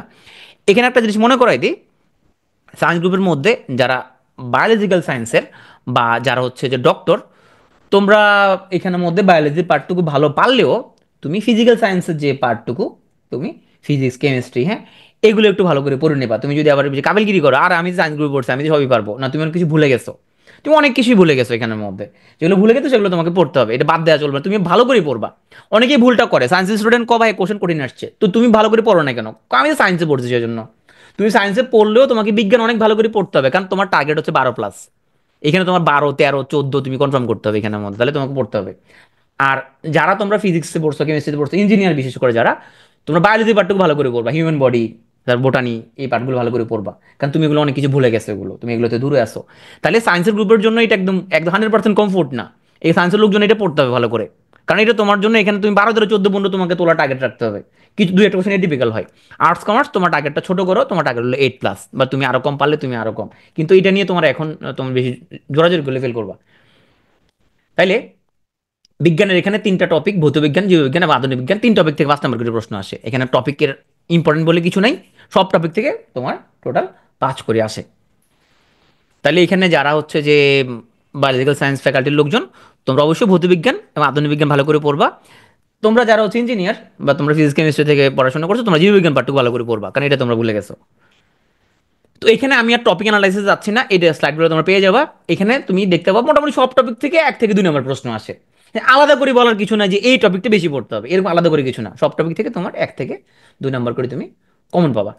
তাহলে বিজ্ঞানে আমরা যে কাজটা করব, মুখস্থ করার চেষ্টা করব না, কনসেপ্টটা তুমি বুঝবা একটু। তুমি ইউটিউব থেকে ভিডিও দেখবা। আর্টস কমার্সের যারা, তুমি তোমার বন্ধুর কাছে প্রাইভেট পড়বা, তুমি বলবে দোস্ত আমাকে একটা কাজ কর, যে বিজ্ঞান হচ্ছে যে তুমি একটা সাবজেক্ট ধরছো, ধরে তুমি সারাক্ষণ বসে গুতাগুতি করতেছো, অনেক টাইম নষ্ট হচ্ছে তোমার, এই কাজটা না করে তোমার ফ্রেন্ড যে তোমার সায়েন্সের স্টুডেন্ট তাকে বলবে যে বন্ধু আমাকে একটু প্রাইভেট পড়াও, আমাকে একটু বুঝাই দাও জিনিসটা। ও যে তোমাকে খুব দ্রুত গতিতে একটা জিনিস ক্লিয়ারলি তোমার কনসেপ্ট দাঁড় করে দিবে, না তুমি নিজে নিজে নিজে নিজে একটা অথৈ সাগরে পড়বা। তো এই কাজটা করবা না, তুমি ইউটিউব থেকে ভিডিও দেখবা। আমাদের অনেক ভিডিও আছে, আমার মোটামুটি সায়েন্সের মোটামুটি অনেকগুলো ক্লাসের ভিডিও দিয়ে দেওয়া হয়েছে, ওগুলো তুমি দেখো, অথবা তোমার ফ্রেন্ডের কাছ থেকে তুমি বিজ্ঞানটা বুঝো না, কিন্তু নিজে নিজে বসে বসে টাইম কিল করিও না। আর সায়েন্স স্টুডেন্টরা তো এখানে তোমার কনসেপ্ট ক্লিয়ার করার কিছু নাই, তুমি একটু রিভিশন দিয়ে নেবে ভালো করে। তাহলে আমরা এখানে আগের যে স্কোর, তাহলে আগে ছিল আমাদের স্কোর ছিল 72, সে 72-এর সাথে আমরা ধরলাম সায়েন্স গ্রুপ হচ্ছে যে 12 পাইছে, তাহলে 84+। কেউ 13 পাইতে পারে, তাহলে 85 হয়ে গেল। আর আর্টস কমার্স এখানে একটু কম পাইছে, ওরা 8 পাইছে, তাহলে হচ্ছে 80, বা সে 7 পাইছে তাহলে 79। এইখানে একটু দেখছি হতে পারে, সায়েন্স হতে এখানে 80 হতে পারে, এখানে 88 হতে পারে। আর্টস কমার্স এখানে 78 হতে পারে, 84 হতে পারে, ওভারঅল হিসাবটা করলে। এখন ম্যাথ মেন্টাল আমি তোমাদেরকে প্রথমে একটা আইডিয়া দিয়েছিলাম, মানে বলছিলাম যে ম্যাথ মেন্টালের মধ্যে তুমি নিজে ঠিক করো যে তুমি আসলে এই ম্যাথ মেন্টাল নিয়ে তুমি কি করতে চাও। সায়েন্সের লোকজনের মধ্যে আমি ধরলাম যে 84 সালে তুমি মেন্টালের মধ্যে তুমি ভালোই পড়েছো, তুমি এখানে 10 কনফার্ম করছো, 10, হ্যাঁ, তাহলে তোমার হলো কত, 94। এখন ম্যাথের মধ্যে যারা ডাক্তার ম্যাথ ভুলে গেছে, তোমরা 5, 6, 7, 8 এরকম টার্গেট করতে পারো। ডাক্তার ম্যাথ ভুলে গেছে সবাই না, হ্যাঁ, অধিকাংশ ডাক্তার হচ্ছে ম্যাথ ভুলে গেছে, তাই তুমি এখানে তোমার টার্গেটটাকে ছোট করলা। আর যারা ইঞ্জিনিয়ার, তুমি তো ম্যাথের মধ্যে তোমার টার্গেট তো তোমার এখান থেকে 10, 12, হ্যাঁ, তুমি ম্যাথ মেন্টালে তোমার দুইটাতে তোমার টার্গেট অনেক হাই। তো আমি এখানে তাহলে ধরলাম আমার 84-র সাথে এখানে মেন্টালের মধ্যে সবার জন্য 10 ধরলাম। আর ইঞ্জিনিয়াররা কিন্তু এখানের মধ্যে ম্যাথের মধ্যে টার্গেট রাখবে 10, 12, কিন্তু ডাক্তার বা বায়োলজিক্যাল সায়েন্স ওরা লোকজন ওরা একটু টার্গেট কমাবে যদি ম্যাথ সে না পারে, হ্যাঁ। আর আগে থেকে যদি পারে তাহলে তো ভালো, তুমি এখানে 7, 8, 9, 10 তুমি তোমার পছন্দ মতো টার্গেট সেট করো যে তুমি কত তুলতে পারবা, এটা তোমার হিসাব। আর্টস কমার্সের জন্য 80, তোমার 80-র সাথে মেন্টালে ধরলাম তুমি 1 নম্বর কম পারছো, 9, বা তুমি 8 এখানের মধ্যে। এখন ম্যাথে তুমি কত নাম্বার তুলতে পারবে তুমি নিজে হিসাব করো, তুমি 4 তুলতে পারবে নাকি 5 তুলতে পারবা। কারণ আমরা টোটাল এই 5-6 মাসের প্ল্যানের মধ্যে ম্যাথকে আমরা গুরুত্ব দিই নাই, কারণ ম্যাথ যদি করতে হয় মনোযোগ দিয়ে তোমার 2 মাস লাগবে, 2 মাস আমাদের এত বিলাসিতা করার সুযোগ নাই, এই জন্য আমি সায়েন্সের জন্য ম্যাথের বাজেট কম রাখছি, আর্টস কমার্সের জন্য ম্যাথের বাজেটটা কম রাখছি। ইনফ্যাক্ট আমাদের ক্লাস প্রোগ্রাম আমরা ম্যাথের কোনো লাইভ প্রোগ্রাম নিব না, ডিপেন্ড করবে পরীক্ষা যদি জুনে হয়, সেক্ষেত্রে হয়তো ওদেরকে কিছুটা আমরা তোমার খুবই high yielding topic, high yielding কিছু ম্যাথ করাই দিব। নাহলে আমরা ম্যাথ শুধু রেকর্ড দেখাবো, কারণ আমাদের মনে হচ্ছে ম্যাথে সময় দেওয়া মানে একদম পোলাপানের ফেলটা কনফার্ম করে দেওয়া। এই জন্য আমাদের ক্লাস প্রোগ্রাম যেটা হবে, এখানে আমরা ম্যাথের কোনো লাইভ ক্লাস রাখি নাই, আমরা ম্যাথের রেকর্ডিং ক্লাস রাখছি, যাতে করে সে দেখতে পারে, দেখেছে 4-5টা ম্যাথ এখান থেকে প্রতি চ্যাপ্টার থেকে 4-5টা ম্যাথ সে বুঝলো, বা যার যেটা তোমার হচ্ছে যে কমফোর্ট জোন সে তারগুলো শুধু করলো, লক সূচক ধারা যে যেটা সহজ মনে হয় সেই শুধু সেগুলাই করলো। যদি পরীক্ষা জুনও হয় তাহলে সেক্ষেত্রে আমরা হয়তো কিছু তোমার ক্লাস নিয়ে দিব, রিভিউ ক্লাস, যেগুলোর মধ্যে আমরা হাই ইল্ডিং তোমার 30-35-40-এর মতো টাইপের ম্যাথ করে দিব, যেগুলো থেকে সে 7-8 নাম্বার কনফার্ম সে পাবে। এরকম একটা প্ল্যান রাখছে, কিন্তু আমরা ওভারঅল আমরা ম্যাথ এখানে শুধু ম্যাথ করাই বলা মানে টাইম নষ্ট করবো না এখানে। এখন এতক্ষণ ধরে তোমরা আলোচনার মধ্যে বোঝার চেষ্টা করতেছো ভাই আপনি জিকে নিয়ে কিছু বলতেছেন না। হ্যাঁ, আমি জিকে খুব পছন্দ করি, অপছন্দও করি। কখন পছন্দ করি? হাতে যদি প্রচুর সময় থাকে আমি জিকে পছন্দ করি, আর হাতে যদি কম সময় থাকে আমি জিকে খুব অপছন্দ করি। কারণ হাতে কম সময় থাকলে জিকে কম সময় পড়ার জিনিস না, জিকে অনেক দিন ধরে প্রস্তুতি নিতে হয়। এই জন্য আমি, তোমরা যারা এখন প্রস্তুতি শুরু করবে তোমাদের জন্য আমি জিকে একটু পরে কথা বলতেছি, যাতে জিকে টার্গেট তোমাদের কম থাকে। তাহলে আমি সায়েন্সের জন্য ধরে নিছি এখানের মধ্যে আমার ডাক্তার বা বায়োলজিক্যাল সায়েন্স ম্যাথ ভুলে গেছে, ম্যাথের মধ্যে 5 নম্বর, ইফোর্ট দিতে পারে নাই, মেন্টালে 10, সব মিলে সে এই 84-99 তার স্কোর। আর্টস কমার্স হচ্ছে এখানের মধ্যে 93। টার্গেট আমরা ধরলাম 120+। টার্গেট যদি অর্জন করতে হয়, সায়েন্সের লোকজন জিকে বাংলাদেশ আন্তর্জাতিকে পাইতে হবে 21। আর টার্গেট যদি হয় 120, তাহলে বাংলাদেশ আন্তর্জাতিকের মধ্যে আর্টস কমার্স পাইতে হবে 27। তাহলে দেখো, বাংলাদেশ আন্তর্জাতিকের মধ্যে টোটাল নম্বর হচ্ছে 50, সেই 50-এর মধ্যে এখন 21 বা 27 তোলা কিন্তু খুব কঠিন কিছু না। কিন্তু হ্যাঁ, জিকেতে যদি তোমাকে 35 থেকে 40 তুলতে হয় তোমাকে অনেক পড়তে হবে। যারা 40+ তুলতে চায় জিকেতে, বাংলাদেশ আন্তর্জাতিক মিলে অনেক পড়তে হবে তোমাকে। কিন্তু জিকেতে তোমার হচ্ছে 25-26 তোলার জন্য তোমাকে খুব বেশি এফোর্ট দিতে হবে না। এখন দেখি আমরা যে বাংলাদেশ বিষয়গুলি থেকে আমরা এখানের মধ্যে আসলে আমরা কি কি টপিক এখানের মধ্যে আমরা পড়বো। দেখো, বাংলাদেশ বিষয়গুলির মধ্যে জাতীয় বিষয়বলিতে দেয়া আছে তোমার হচ্ছে 6। জাতীয় বিষয়বলি বলতে আমরা বুঝি যে প্রাচীনকাল থেকে বাংলাদেশে অভ্যুদয় পর্যন্ত যে তোমার টাইম ফ্রেম। তাইলে এই জাতীয় বিষয়বলিতে যদিও পিএসসি বলছে 6 নম্বর, আসলে ওরা 6 না, ওরা 6 থেকে 13 নম্বর পর্যন্ত প্রশ্ন দিতে পারে এখানের মধ্যে। ইতিহাসের মধ্যে 6 থেকে 13 নম্বর। যাদের মনের মধ্যে প্রশ্ন যে ভাইয়া এখন পরিবর্তিত পরিস্থিতিতে যে আমাদের এখন এখানের মধ্যে প্ল্যানটা কি হবে, কিছু জিনিস অ্যাড হবে তোমার, এটা চেঞ্জ, কিছু একটু বেশি পড়তে হবে। কৃষি চেঞ্জ নাই, কৃষি থেকে 3 নম্বর। জনসংখ্যা কোনো চেঞ্জ নাই, জনসংখ্যা থেকে 3 নম্বর। অর্থনীতি কোনো চেঞ্জ নাই, অর্থনীতি থেকে তোমার 3 নম্বর। শিল্প বাণিজ্য চেঞ্জ নাই, 3 নম্বর। সংবিধান, এইটা আমরা হচ্ছে যে ওয়েট করব, আমরা দেখি যে আমাদের সংবিধান সংস্কার কমিশন রিপোর্ট টিপোর্ট আসে কিনা। এখন সংবিধানে চেঞ্জ আসলো, এখানে তো খুব মেজর চেঞ্জ আসবে এরকম না, এখানে ধরো 4-এর হয়তো বাদ যাবে, জাতির পিতার প্রতিকৃতি এটা হয়তো বাদ যাবে। তারপরে তোমার হচ্ছে যে এখানে প্রধানমন্ত্রী হয়তো তোমার এখানে তার মেয়াদ হয়তো 2টা টার্ম থাকবে, হ্যাঁ, এরকম কিছু চেঞ্জ আসবে। ফ্লোর ক্রসিং 70 অনুচ্ছেদ যেটা এটা নাও থাকতে পারে, হ্যাঁ, এরকম কিছু টুকটাক কিছু চেঞ্জ আসবে, কিন্তু অনেক মেজর পরিবর্তন তো আসবে না এখানের মধ্যে। আর টুকটাক কিছু চেঞ্জ আসছে, সেগুলো তুমি তখন দেখবা কি চেঞ্জ আসছে। তা সংবিধান থেকে আসছে এখানের মধ্যে 3 নম্বর। রাজনৈতিক ব্যবস্থার মধ্যে আমরা হচ্ছে যে একটা সময় শুধুমাত্র আগে তোমার রাজনৈতিক ব্যবস্থা থেকে প্রশ্ন এমনিতে কম আসে, হ্যাঁ, সরকার থেকে প্রশ্ন আসে। তো রাজনৈতিক ব্যবস্থা থেকে একটা সময় শুধুমাত্র বাংলাদেশ আওয়ামী লীগের ইতিহাসটা পড়লে হয়ে যেত এখানের মধ্যে, হ্যাঁ, আর চাপ সৃষ্টিকারী গোষ্ঠীসমূহ। এখন তোমার অন্য পলিটিক্যাল পার্টিগুলো নিয়েও তোমাকে একটু পড়তে, অন্য পলিটিক্যাল পার্টির ইতিহাসগুলো একটু পড়তে হবে তোমাকে, একটু পড়াটা এখানে অ্যাড হয়েছে, এখানে নতুন করে আসলে কিছু না, একটু যাতে অ্যাড হয়েছে। আর সরকার ব্যবস্থার মধ্যে কি হবে, কিছুটা চেঞ্জ হতে আসতে পারে, যে এখানে হালকা, যে প্রধানমন্ত্রী হয়তো 2 টার্ম করে দিতে পারে এখানে, হ্যাঁ। তারপর তোমার হচ্ছে এখানে আমাদের ফ্লোর ক্রসিং তো আগে বললাম যে এটা হয়তো বাদ যাইতে পারে, এরকম টুকটাক কিছু চেঞ্জ আসবে এখানে, খুব মেজর কোনো এরকম চেঞ্জ আসবে না। তারপর তোমার এই স্থানীয় সরকারের যে ভোটাভুটি হয় সেখানে দলীয় প্রতীক এগুলো হতে বাদ যাবে, এই ধরনের কিছু চেঞ্জ আসবে, মেজর কোনো কিছু না। তাহলে সংবিধান, রাজনৈতিক এবং সরকার ব্যবস্থা, এখান থেকে টোটাল নাম্বার হলো 9, টোটাল 9। এই 9 কিভাবে ডিস্ট্রিবিউশন হয়? তো সংবিধান থেকে আসছে 4, এখান থেকে আসছে তোমার হচ্ছে যে 3, এখান থেকে হচ্ছে 2। এখান থেকে বেশিরভাগ এক এক নাম্বার আসে রাজনৈতিক ব্যবস্থা থেকে, 1 বা 2, এর বেশি আসে না, আসে সংবিধান এবং সরকার ব্যবস্থা থেকে। তবে এই 3টা টপিক ইন্টার রিলেটেড, একটা না বুঝলে একটা বুঝবা না। সংবিধান বুঝলে এই 2টা জিনিস তুমি ক্লিয়ার বুঝে যাবা। তাইলে আমরা যদি এখন প্রিভিয়াস বিসিএস গুলো দেখি, তাহলে আমরা আমাদের কোন কোন টপিকে বেশি মনোযোগ দিব, তাহলে আমরা কৃষি, জনসংখ্যা, অর্থনীতি, শিল্প বাণিজ্য, সংবিধান, রাজনৈতিক ব্যবস্থা, সরকার ব্যবস্থা, এই টপিকগুলো থেকে তেমন কোনো চেঞ্জ নাই। এই টপিকগুলো হচ্ছে আমরা মনোযোগ দিয়ে পড়ে ফেলবো। বাংলাদেশের জাতীয় অর্জন, বিশিষ্ট ব্যক্তিত্ব, এগুলো কি সমসাময়িক কালে বাংলাদেশ থেকে তোমার হচ্ছে যে কেউ উল্লেখযোগ্য আম, আন্তর্জাতিক অঙ্গনে খুব ভালো পারফরমেন্স করতে পারছে এরকম। তোর কয়দিন আগে বাংলাদেশের মেয়েরা হচ্ছে চ্যাম্পিয়ন হলো, তাহলে এইটা একটু পড়লা, ওই টিমের ক্যাপ্টেনকে, তোমার ফাইনাল ম্যাচে গোল কে দিছে, হ্যাঁ, ঋতুপর্ণা চাকমা, একটু পড়ে ফেললা জিনিসগুলো। তারপর তোমার ডক্টর ইউনূস অনেক ভালো করে পড়তে হবে, হ্যাঁ, এই ধরনের কিছু জিনিস তোমাকে একটু পড়তে হবে। জাতীয় বিষয়গুলিতে আগে তো পড়ছোই তুমি, এই আগের পড়ার সাথে নতুন করে কয়েকটা জিনিস তোমার অ্যাড হবে, সেটা হলো তুমি এখন তোমাকে ফাউন্ডিং ফাদার্সটা পড়তে হবে। তাহলে ফাউন্ডিং ফাদার্সের মধ্যে তোমার হচ্ছে মাওলানা ভাসানী, তোমার শেরে বাংলা, তারপরে তোমার হচ্ছে এখানে আমরা যোগেন্দ্রনাথ অ্যাড হবে এখানে, তারপরে সোহরাওয়ার্দী, হ্যাঁ, ওনাদেরকে পড়তে হবে।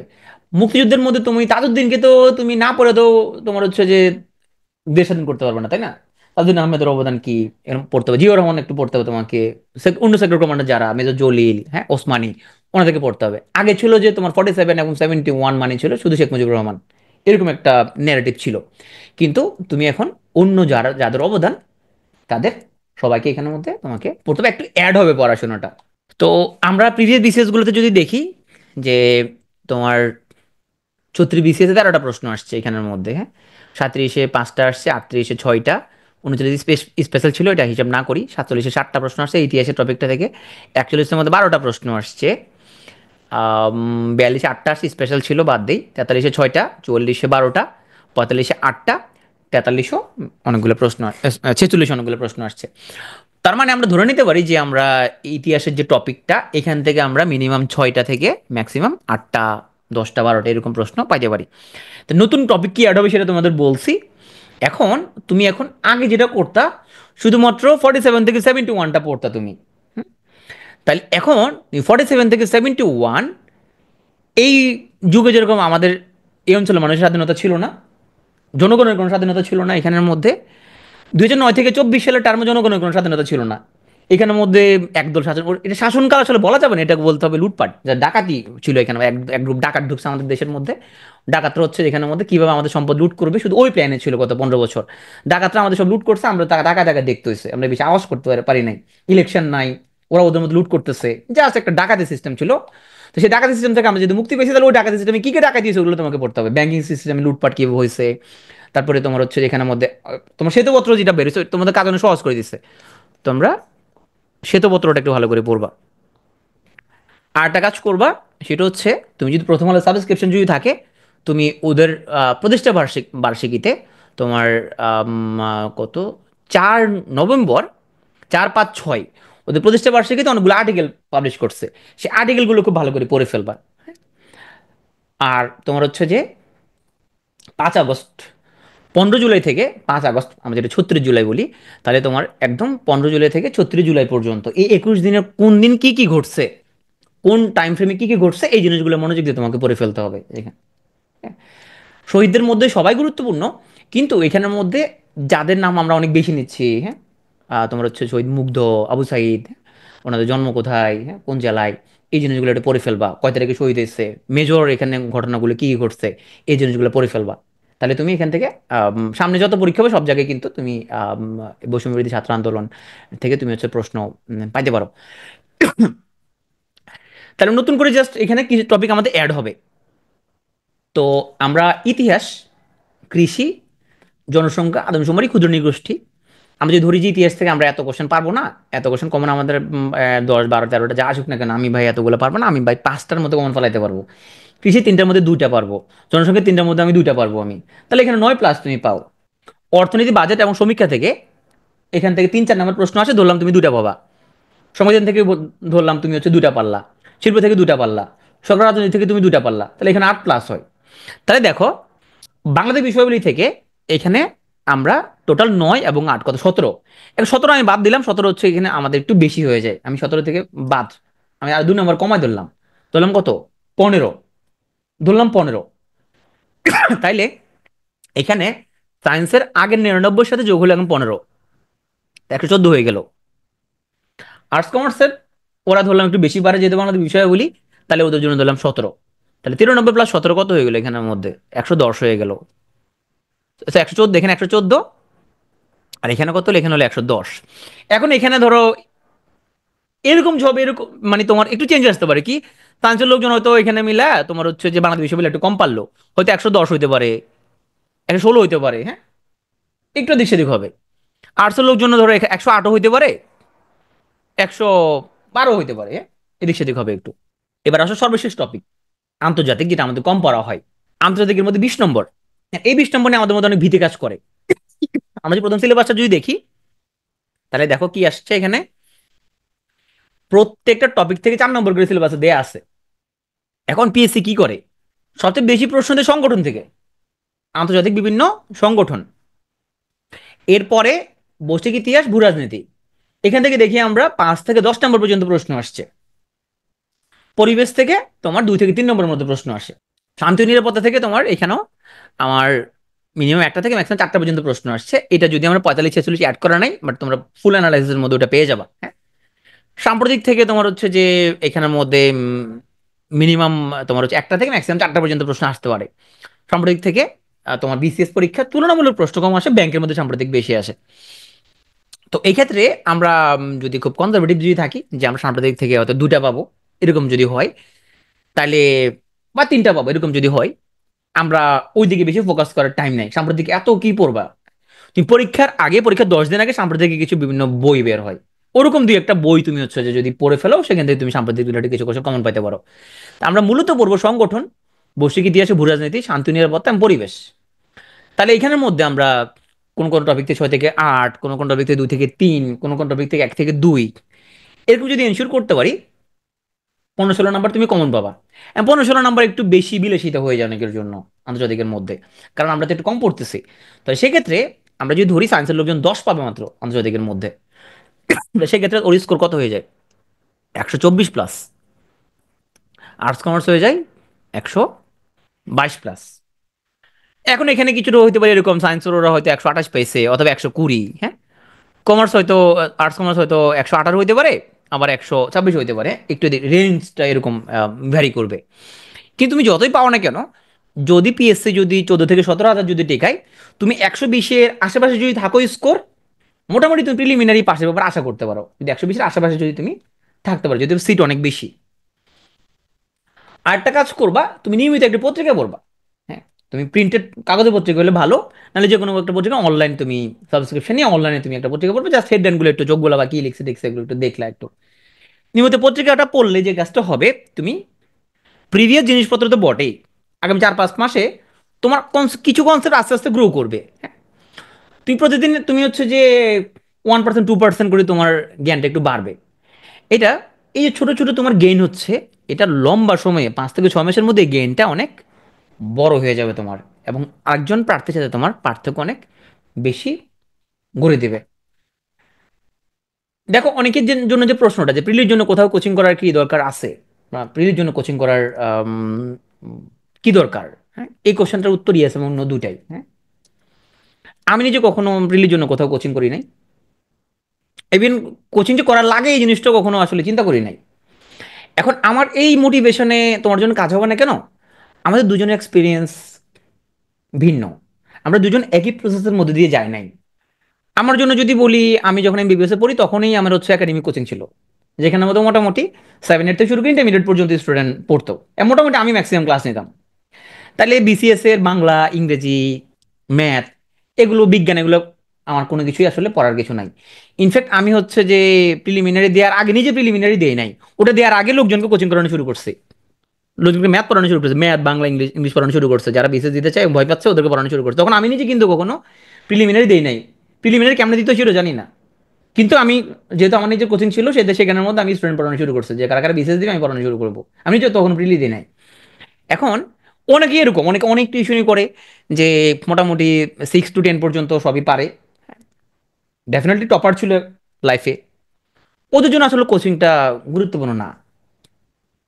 যারা ছোটবেলা থেকে টপার, ছোটবেলা থেকে বই পোকা, অনেক বই পুস্তক পড়ে, হাই স্কুল থেকে রেগুলার পত্রিকা পড়ে, হ্যাঁ, সবসময় পত্রিকা পড়ে, বিভিন্ন ম্যাগাজিন পড়ে, ইউনিভার্সিটিতে পড়াকালীন সে অল সাবজেক্ট টিউশন করছে, সে বাংলা, ইংরেজি, জিকে মিকে সব পড়াইছে, হ্যাঁ, যে কোনো টপিক সে অনায়াসে 1 পেজ লিখে ফেলতে পারে, ওর ওই রিলেটেড ওরকম জ্ঞান আছে ওর, ওর আসলে কোচিং করার দরকার নাই ওর, সে নিজে নিজেই সে পড়াটা গোছাইতে পারবে। কিন্তু যারা এরকম না, হুম, যেমন কোচিং আসলে কি করে, কোচিং একটা প্যারালাল কম্পিটিশন ক্রিয়েট করে। কিরকম প্যারালাল কম্পিটিশন, ধরো কোচিং বলে কিছু নাই, হ্যাঁ ধরো কোচিং বলে কিছু নাই, শুধু বাজার থেকে বই কিনে পড়তেছে, যে ও পড়লো, ও পড়লো, ও পড়লো, এটা সবাই ইকুয়াল। দেখা গেল ও খেলা দেখতে পাচ্ছে, ও ও দেখতে পাচ্ছে, ও দেখতে পাচ্ছে না, কিন্তু সবাই বাজার থেকে বই কিনে পড়তেছে, সবাই একইভাবে প্রস্তুতি নিচ্ছে। কোচিং যে কাজটা করবে, কোচিং জাস্ট হলো যে এখানের মধ্যে ও তো আগে থেকে ভালো, হ্যাঁ, তাহলে ওর এত কেয়ার নেওয়ার দরকার নাই, ও એટલે দুর্বল, ওর কেয়ার বেশি দরকার ওর। তাহলে কোচিং অতিরিক্ত কেয়ার দিয়ে জাস্ট এই প্রতিযোগিতাটাকে প্যারালাল করে দেয়, যেটাকে তুমি বলতেছো লেভেল প্লেয়িং ফিল্ড, সবাইকে একই প্যারালাল তোমার জায়গায় নিয়ে আসে, যাতে করে এখন তোমাকে এক জায়গায় জায়গায় নিয়ে আসো যে প্রস্তুতি, এখন তোমরা নিজেদের মধ্যে প্রতিযোগিতাটা করো। এই কোচিং এই কাজটাই করে, যে দুর্বল তাকে হচ্ছে যে একটু সে আগায় দেয়, বা যে গোছাতে পারবে না তাকে একটু গোছায় দেয়। কি করে কোচিং, কোচিং যেটা করে, কোচ কি করে, কোচ কি খেলে যায়, কোচ কি মাঠে যায় খেলবে, কোচ মাঠে যায় খেলবে না, কোচ কি করবে, কোচ স্ট্র্যাটেজি ঠিক করে দেয়, যে তুমি কিভাবে তোমার একটা টার্গেট সেট করে, সেট করে অনুশীলন করায়, যে তুমি এইভাবে পড়বা, ওইভাবে পড়বা, এইভাবে পড়বা, এইটা হলো কোচিং এর কাজ মূলত, কোচ যে কাজটা করে। যে পড়াটা গোছাতে তোমার মোটামুটি 10 দিন লাগতো, কোচিং হয়তো 2 ঘন্টা ক্লাস তোমাকে গোছা দিবে। তুমি হয়তো নিজে পড়তে গেলে অনেক টাইম লাগতো, তোমার কোচিং তোমার 2 ঘন্টা ক্লাসে গোছাই দিছে, তুমি এরপরে তুমি রেকর্ডিং দেখছো বা লেকচার স্লাইড তুমি পড়ে ফেলছো, তুমি একদিনের মধ্যে পড়াটা গুছাই ফেলতে পারবা। এটুকু কাজ কোচিং করে। তো 10 দিনের পড়াটা তুমি একদিনে তোমার মোটামুটি পড়া হয়ে যাবে, মানে তোমার কাজটা কোচিং টিচার তোমাকে করে দিচ্ছে। তুমি কি পড়বা কি পড়বা না, তথ্যের মহাসাগর থেকে তুমি ঠিক কতটুকু তুমি এক্সামের জন্য লাগবে, কোচিং কতটুকু তোমাকে গোছাই দিবে, এই কাজটাই করে। আর যে চাকরিটা তুমি হয়তো 2 বছর পরে নিজে পড়ে পাইতে, সেটা 2 বছর আগে পাইবা, এটাই পার্থক্য হবে। তুমি নিজে নিজে পড়ে তুমি পারবা, জাস্ট তুমি 2 বছর পরে পাবা, সেটা তুমি 2 বছর আগে পাবা। তো অনেকেরই কোচিং এর কোনো দরকার নাই।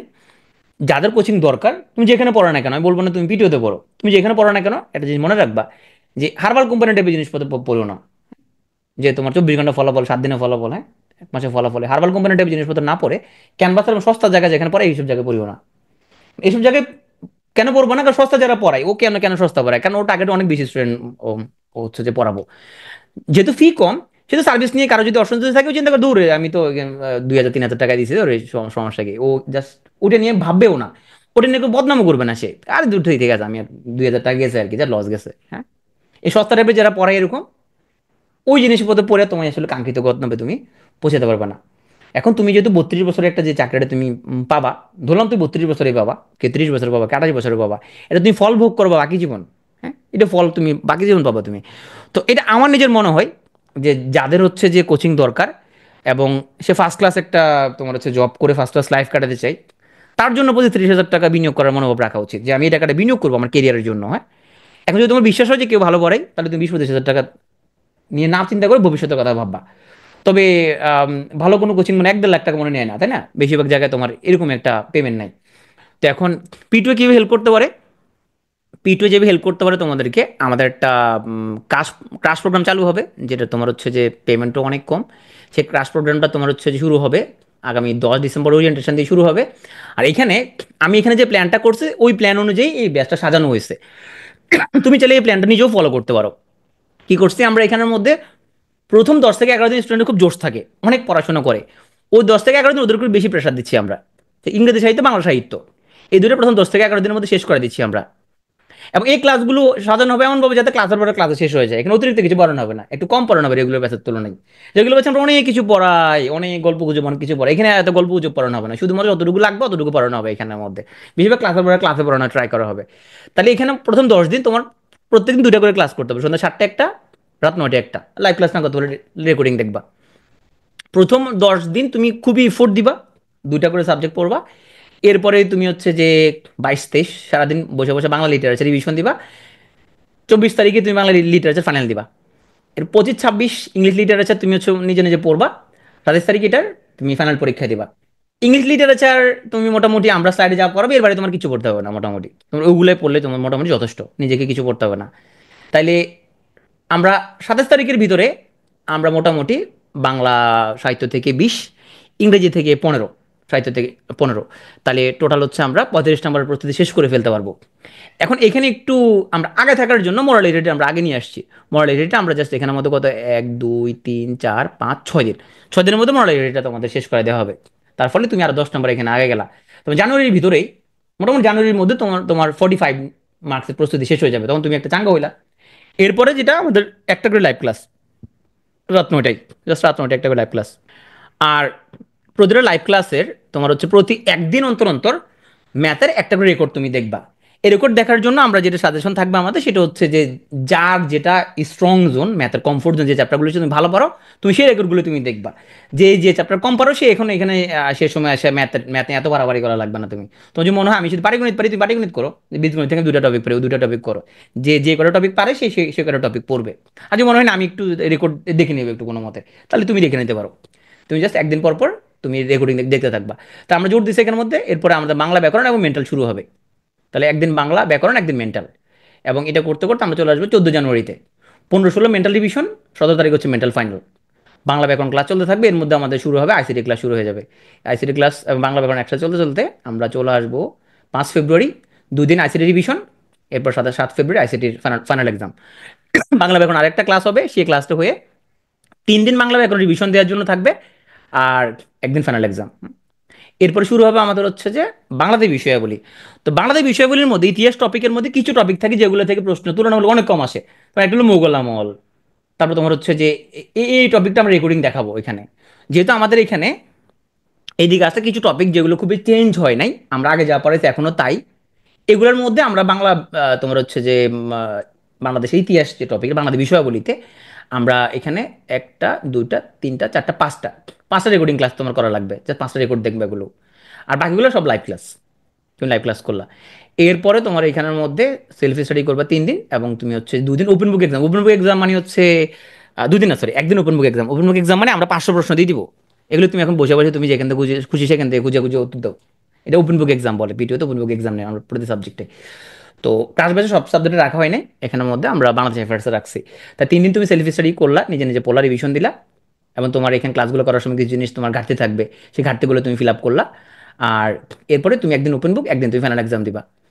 আমাদের এখানে ক্লাস যেদিন বা রেকর্ডিংও যেদিন, তার একদিন পর, একদিন পর বলতে পরদিন না, পরদিনের পরদিন ওই ওই টপিকের উপরে এক্সাম দিবা। এটা ডেইলি এক্সাম, এটা এটা রেগুলার চলতে থাকবে। আর এরপরে আমাদের বিজ্ঞান শুরু হবে, বিজ্ঞান আমাদের শেষ হবে ঈদের আগে শেষ হবে। এরপর ঈদের বন্ধের মধ্যে, ঈদের বন্ধ না ঠিক, ঈদের আগে আগে আমরা যে কাজটা করবো, আমাদের ম্যাথ 10 দিনের ম্যাথ রেকর্ড দেখানো শেষ হয়ে যাবে। এরপর ম্যাথ সেলফ স্টাডি তুমি 2 দিন করবা, ম্যাথ ফাইনাল এক্সাম দিবা। এরপর বিজ্ঞান তুমি সেলফ স্টাডি করবা এবং বিজ্ঞানে ফাইনাল দিবা। ঈদ ভ্যাকেশনের মধ্যে যেটা থাকবে, ঈদ ভ্যাকেশনটা তুমি কাটাতে পারো, অথবা তোমার আগের যদি কোনো ঘাটতি থাকে সেগুলো ঈদ ভ্যাকেশনের সময় তুমি পড়ে ফেলতে পারো। এরপর শুরু হবে আমাদের জিওগ্রাফি। জিওগ্রাফি এরপরে তোমার জিওগ্রাফি শুরু হয়ে 2 দিন সেলফ স্টাডি, এরপরে ফাইনাল। প্রত্যেকটা ফাইনাল পরীক্ষার আগে তোমার সেলফ স্টাডির জন্য 2 দিন করে রাখা হয়েছে, যাতে করে তুমি রিভিশন দাও। তাহলে প্রথমে আমরা হচ্ছে যে একটা মারাত্মক স্পিডে পড়া শুরু করব, সেই দিকে গিয়ে আবার স্পিড বাড়াই দিব, সেই দিকে গিয়ে আবার 2টা করে ক্লাস, তবে একটা রেকর্ড একটা লাইভ। এখানে একটা রেকর্ডিং, একটা হচ্ছে লাইভ। বেশিরভাগই লাইভ হবে, কিছু রেকর্ডিং দেখতে হবে তোমাকে। আর গ্রামার সেলফ স্টাডির জন্য 2 দিন এবং গ্রামার ফাইনাল। এরপর তোমার ইন্টারন্যাশনাল শুরু হবে সবার শেষে। ইন্টারন্যাশনাল তোমার হচ্ছে এখানের মধ্যে তুমি টানা ক্লাস করে ডেলি একটা করে, সেলফ স্টাডির জন্য 2 দিন, ফাইনাল একদিন। এই রুটিনটা শেষ হবে আমাদের 6 মেতে। তো পরীক্ষা যদি মে মাসের লাস্ট শুক্রবার যদি হয়, তাহলে আমাদের এখানে 6 মেতে আমরা সিলেবাস শেষ করে আমাদের যে আরও 15-20 দিন থাকবে, সেই 15-20 দিন আমরা হচ্ছে যে তোমার আমরা হচ্ছে যে রিভিশন এবং মডেল টেস্ট, এই জিনিসগুলো অ্যারেঞ্জ করব। আর এটা ডিপেন্ড করে পরীক্ষা কবে হবে। যদি জুনে হয় পরীক্ষা, তাহলে সেখানে আমরা কিন্তু 1 মাস পুরো সময় পাচ্ছি রিভিশনটা দেওয়ার। আর যদি পরীক্ষা যদি মেতে হয়ে যায়, যেটা সম্ভাবনা খুবই কম আসলে, যদি হয়ে যায় তাহলে তো তুমি এখানে মতো সেই 30 মে একটা সম্ভাব্য ডেট হইতে পারে, ফ্রাইডে আছে ওই দিন, ওদিন হতে পারে। ওদিন হইলেও তাহলে আমরা যদি 6 মে যদি শেষ হয়ে যায় সিলেবাস, তাহলে 24 দিন পাচ্ছি। এই 24 দিন model test, mock test, revision দেওয়ার জন্য সময়, এই জিনিসগুলো আমরা হচ্ছে চালাবো। এই হচ্ছে তোমার P2 এর প্ল্যান। আর এই এরকম প্ল্যান তুমি নিজেও করে করতে পারো, তুমি নিজে নিজে ফলো করতে পারো। আমরা মনে করি যে এখানে বিসিএস প্রিলিতে এখানে আমাদের যে ধরনের টপিক আসে, এই ধরনের টপিক হচ্ছে যে কারো পক্ষে তোমার সেলফ স্টাডি করে ফেলা পসিবল। যেহেতু সময় কম, সেহেতু তোমাকে একটু গুছাই পড়তে হবে। আর তোমরা আজকে এতক্ষণ আমার সাথে থাকার জন্য তোমাদের সবাইকে অসংখ্য ধন্যবাদ। তোমাদের সবার বিসিএস জার্নি শুভ হোক।